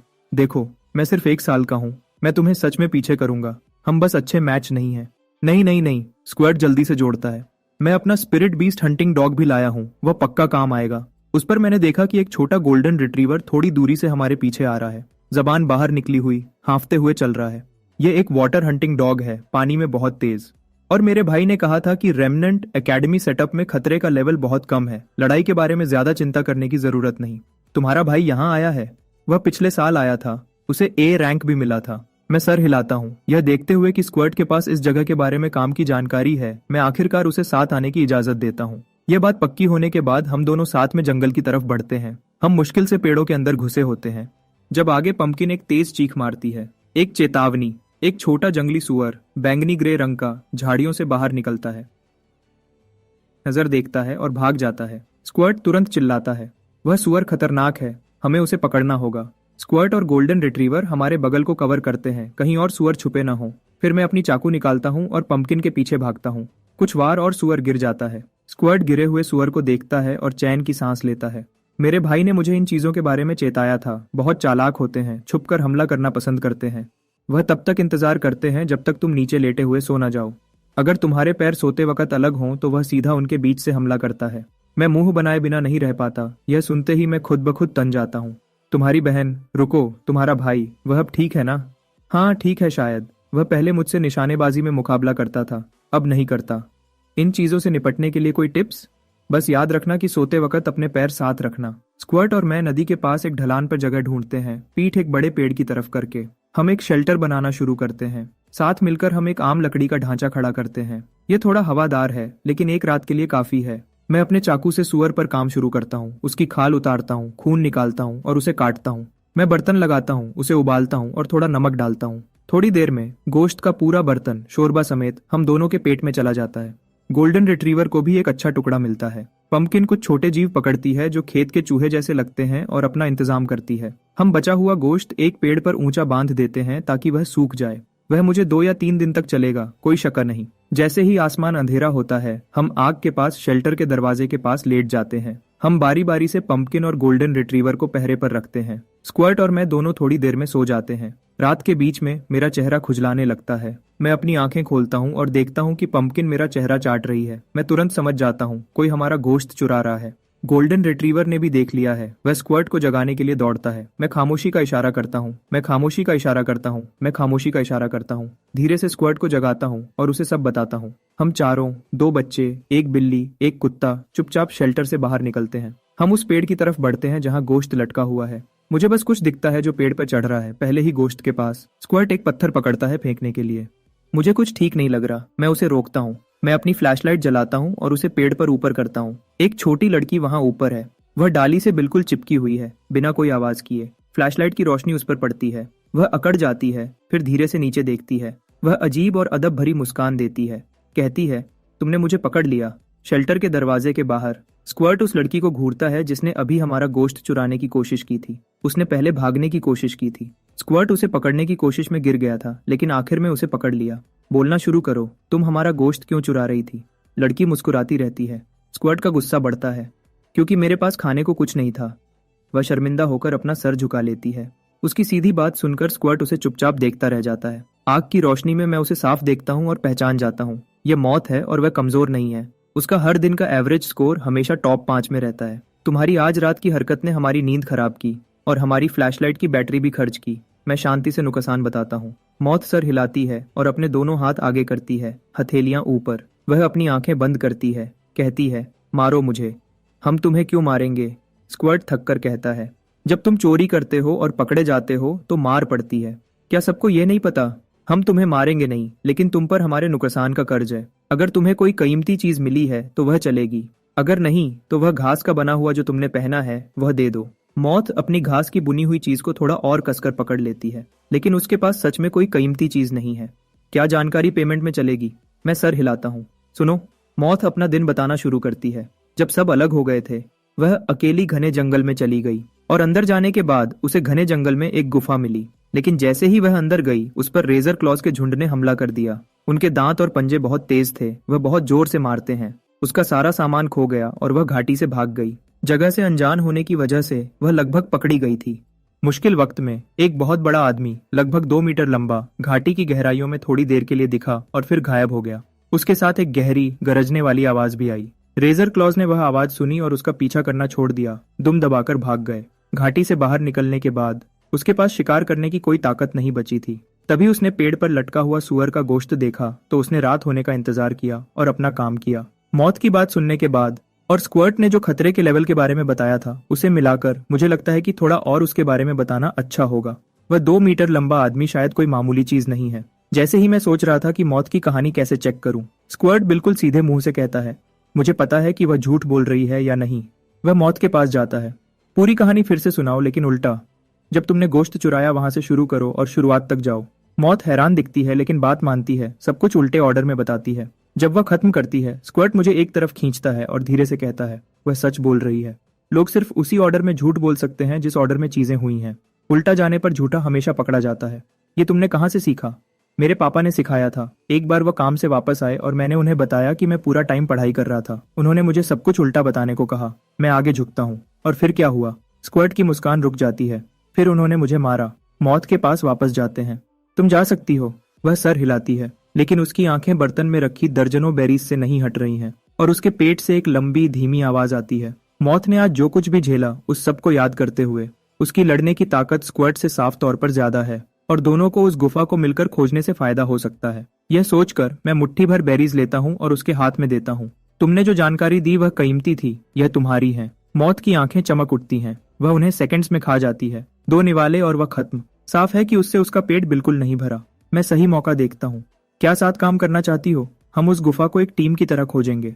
बची हुई बेरीज का आधा हिस्सा तुम्हारा होगा और एक टुकड़ा गोश्त भी। मेरी पेशकश सुनने के बाद मौत हिचकिचाती है।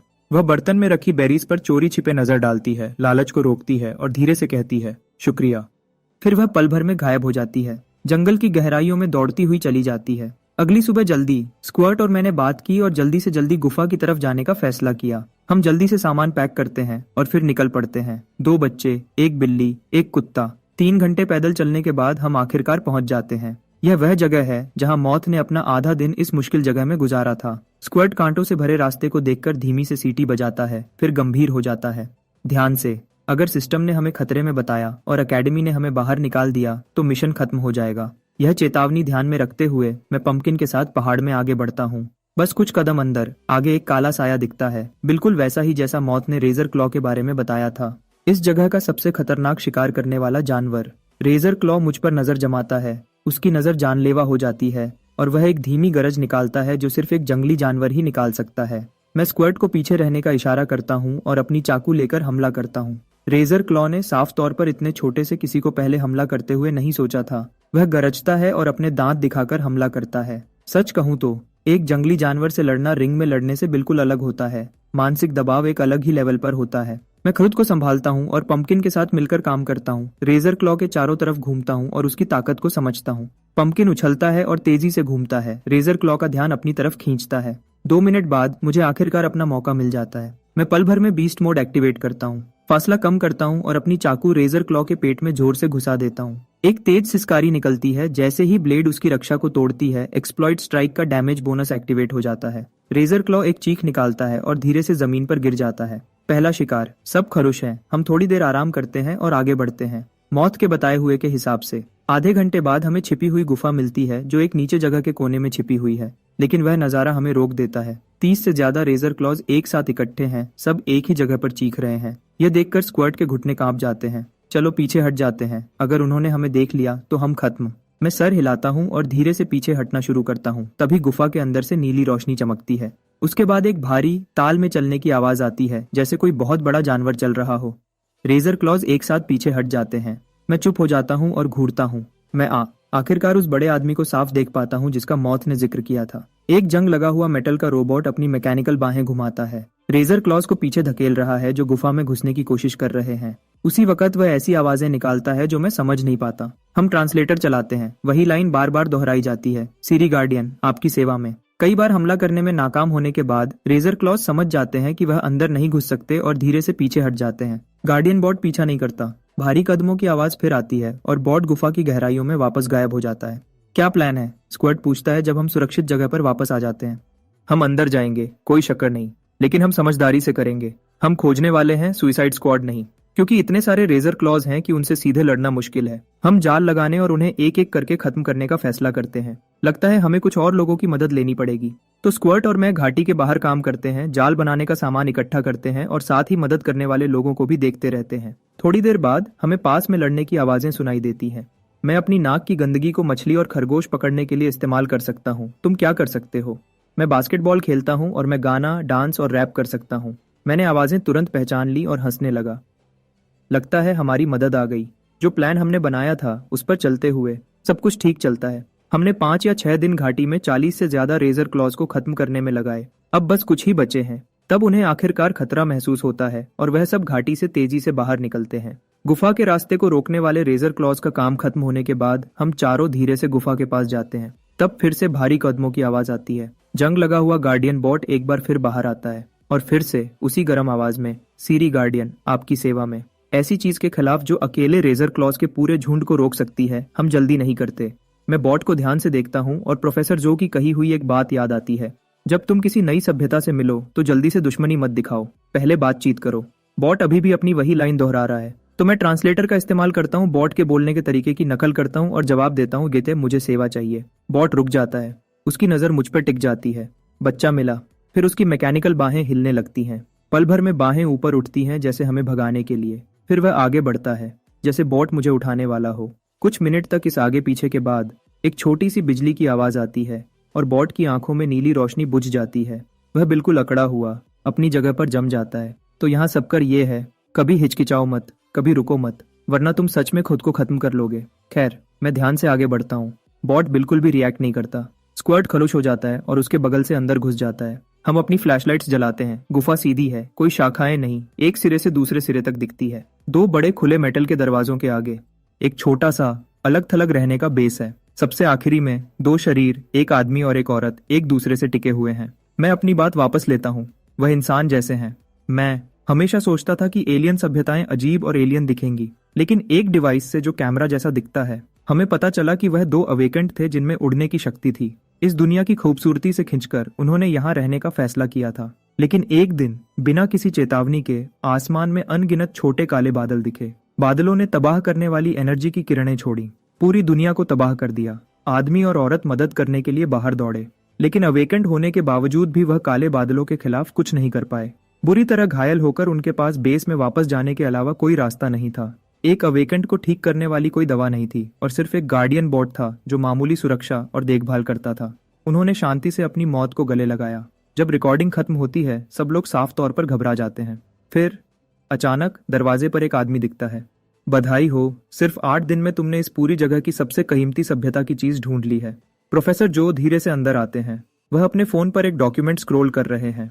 और तुमने ऐसा करने का एकेडमी का सबसे तेज रिकॉर्ड तोड़ दिया है। वह मुझ पर नजर डालते हैं। तुम्हारी किस्मत बहुत अच्छी है बच्चे, तुमने बॉट का बच्चे की सुरक्षा वाला प्रोटोकॉल चालू कर दिया, वरना उससे आगे निकलना बिल्कुल भी आसान नहीं होता। मैं कैमरा ऊपर करता हूँ। प्रोफेसर, वह काले बादल क्या थे? बाकी बच्चे आगे झुकते हैं, सब जानना चाहते हैं, सबकी आंखें उन पर टिक जाती हैं। हम उन्हें स्टार हंटर्स कहते हैं। वह ब्रह्मांड में घूमते हैं और सभ्यताओं का शिकार करते हैं। प्रोफेसर जो का चेहरा गंभीर हो जाता है। जब भी उन्हें कोई विकसित सभ्यता मिलती है, वह हमला करते हैं, उसके साधन लूट लेते हैं, फिर ग्रह की सतह को तबाह कर देते हैं, सभ्यता को शून्य से फिर से बनाने पर मजबूर करते हैं। फसल काटने जैसा, एक बार काटो और अगले के उगने का इंतजार करो। जवाब एक बोझ की तरह गिरता है। क्या धरती को भी स्टार हंटर्स ने निशाना बनाया है? हमें नहीं पता, लेकिन हमें हमेशा तैयार रहना होगा। वह कमरे में सबको इशारा करते हैं। इसीलिए अकेडमी ने तुम सबको एक साथ लाया है। अगर तुम में से एक भी सभ्यता का रक्षक बन गया तो हमारी सारी मेहनत सफल हो जाएगी। 1 महीने बाद सब बेस कैंप पर इकट्ठे होते हैं। इस बची हुई जगह के सर्वाइवल मिशन में 5 कैंडिडेट्स को बाहर कर दिया जाता है। मेरा स्कोर सबसे ज्यादा है, मेरी रैंकिंग एकेडमी के टॉप 10 में आ गई है। लेकिन सबसे बड़ी हैरानी की बात यह है कि मेरी घड़ी ने एक्सप्लोरर स्टोर खोल दिया है। हर तरह का सामान खरीदने के लिए मिल रहा है। जैसे ही मैंने अपना प्रोफाइल रजिस्टर किया, मेरे पैनल में अपने आप एक नोटिफिकेशन आ गया। 1 सेकंड भी बिना सोचे मैंने उस एक्सप्लोरर क्लास को अनलॉक करने के लिए टैप किया जिसका मैं इंतजार कर रहा था। कुछ दिन बाद एगहेड अलविदा कहने आता है। वह सिलेक्शन में पास हो गया है। वह अकेडमी का इतिहास में 27वां एस रैंक टैलेंट बन गया है। वह मुझे ढूंढ लेता है और मुझे एक नेम कार्ड देता है। इस बार यह एक इनविटेशन है, कोई नौकरी का ऑफर नहीं। मैंने पहले तुम्हें कम समझा था, बिना किसी अवेकनिंग ट्रेट के भी तुम एस रैंक के पूरे लायक हो। उसकी माफी सच्ची थी। जब भी तुम्हें मौका मिले तुम मेरी फैमिली की कंपनी में आ सकते हो। मैं कार्ड लेता हूँ और सर हिलाता हूँ। एगहेड के जाने के बाद मेरी रैंकिंग अपने आप 9वें पर आ जाती है। कुछ दिन बाद मौत अलविदा कहने आती है। वह मुझे शुक्रिया कहती है। उसकी रेमनेंट एक्सप्लोरेशन की शुरुआत मुश्किल थी, लेकिन उसने अच्छे नंबर हासिल किए और इसका कुछ क्रेडिट मुझे भी जाता है। उसे आखिर में ए रैंक मिला। मौत के जाने के बाद मेरी रैंकिंग 6ठे पर पहुंच जाती है। अब तक 1 साल के प्रोडिजी की कहानी पूरी एकेडमी में फैल चुकी थी। खास गुप्तता के इंतजाम किए गए हैं। उसके बाद से मैं लगभग पूरा अकेला ही पढ़ता और ट्रेनिंग करता हूँ। प्रोफेसर जो को देखते हुए वह हमेशा सब कुछ जानते हुए लगते हैं। एक दिन मैंने अंदाजा लगाया और पूछा, क्या आप एक अवेकेंड प्रोफेसर हैं? वह अपनी वुल्फबेरी ड्रिंक का घूंट लेते हैं और मुस्कुराते हैं। तुम्हें क्या लगता है? और मैं सोचता हूँ कि क्या मैं अंदाजा लगाऊंगा। मैं मुड़ता हूँ और चला जाता हूँ। चेकमेट। वह बस मुझे देखता रह जाता है। आधे महीने बाद दुन्नो की बारी थी एकेडमी छोड़ने की। वह उदास दिख रहा था। उसे सिर्फ C+ रेटिंग मिली थी। लेकिन दुन्नो दुखी नहीं था, बल्कि वह आगे की तरफ उत्साह से देख रहा था। मैं अच्छा दिखता हूँ, मैं गाना गा सकता हूँ और डांस कर सकता हूँ, और मैं बॉल भी खेल सकता हूँ। मैं एक ट्रेनी के रूप में डेब्यू कर सकता हूँ। कौन जानता है, शायद मैं बड़ा बन जाऊं। 1 हफ्ते बाद स्क्वर्ट और बुगर को उनकी रेटिंग्स मिलती हैं। स्क्वर्ट को B+ मिलता है, बुगर को B मिलता है। दोनों जीनियस स्टैंडर्ड को पूरा करते हैं और पूरे फायदे के पैकेज के लिए क्वालिफाई करते हैं। वह तुरंत जल्दी जाने के लिए अप्लाई करते हैं ताकि अपनी फैमिलीज के साथ सेलिब्रेट कर सकें। उनके जाने से पहले हम तीनों एकेडमी की कैफेटेरिया में साथ में खाना खाते हैं। दोनों के लिए स्क्वर्ट और बुगर गंभीर चेहरों के साथ अपनी सोडा कैंस उठाते हैं, अपने बगल की खाली सीट को देखते हुए, जैसे दोनों पहले ही एक हीरो की मौत मर चुका हो। फिर बुगर मेरी तरफ मुड़ता है। तुम बोर्ड पर नंबर 1 हो, या तो S रैंक या A+ होना ही चाहिए। हाँ, अगर तुम्हें SES रैंक नहीं मिलता तो इस एकेडमी को चलाने वाले लोग पूरे बेकार हैं। सिलेक्शन पास करने के बाद से बुगर अपनी बातों में काफी हिम्मत वाला हो गया है, और सच कहूं तो मुझे लगता है कुछ सालों में मैं शायद तुम्हारे पीछे चल रहा होऊंगा।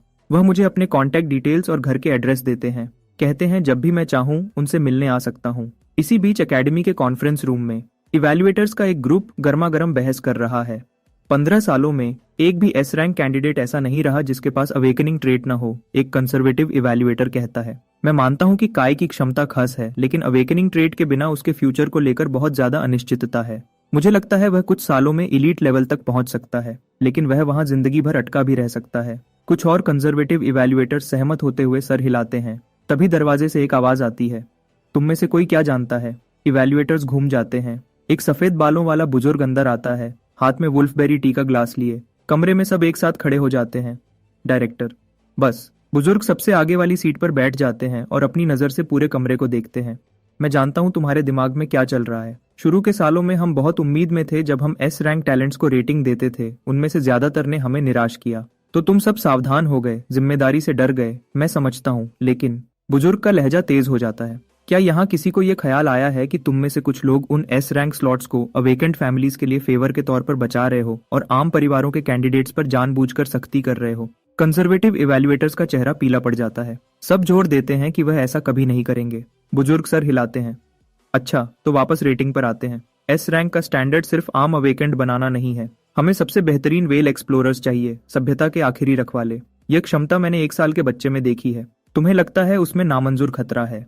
मैं 10 गुना ज्यादा खतरा उठाना पसंद करूंगा इस एक मौके को छोड़ने के बजाय। एक स्टाफ मेंबर वोट शुरू करने का इशारा करता है। कैंडिडेट काई को प्रोजेक्ट एपेक्स के नियम के तहत जांचा गया है। प्रस्तावित रेटिंग एस रैंक। कौन कौन सहमत है? बुजुर्ग का हाथ सबसे पहले ऊपर जाता है। टेबल के दूसरे छोर पर बैठी डॉक्टर वेंडी भी अपना हाथ उठाती है। जब सीनियर लीडर खतरा उठाने को तैयार थे, ज्यादातर इवैल्यूएटर्स उनका पीछा करते हैं और अपने हाथ उठाते हैं। उसी पल लेटेस्ट रेटिंग का नतीजा कॉन्फ्रेंस रूम से बाहर निकलता है। एक नया मुकाम जोंगजो के प्रोजेक्ट एपेक्स के इतिहास में 28वां एस रैंक ऑफिशियली रिकॉर्ड हो गया है। जब डॉक्टर वेंडी मुझे बताती हैं कि मुझे एस रैंक मिला है तो मैं हैरान नहीं होता, लेकिन मिया बहुत खुश है। पिछले कुछ हफ्ते में वह दूसरे पेरेंट्स से बात कर रही थी और उसने जाना कि रैंक्ड टीयर्स के बीच कितना बड़ा फर्क है। अब उसके बेटे को सबसे ऊंचा एस रैंक मिला है। उसे राष्ट्रीय खजाना कहना कोई बड़ी बात नहीं होगी। अब जब मुझे एस रैंक मिल गया है और मैंने अपने बनाए हुए गोल्स पूरे कर लिए हैं, घर जाने का समय हो गया है। डॉक्टर वेंडी मेरी घड़ी पर कुछ कैरेक्टर्स भेजती हैं।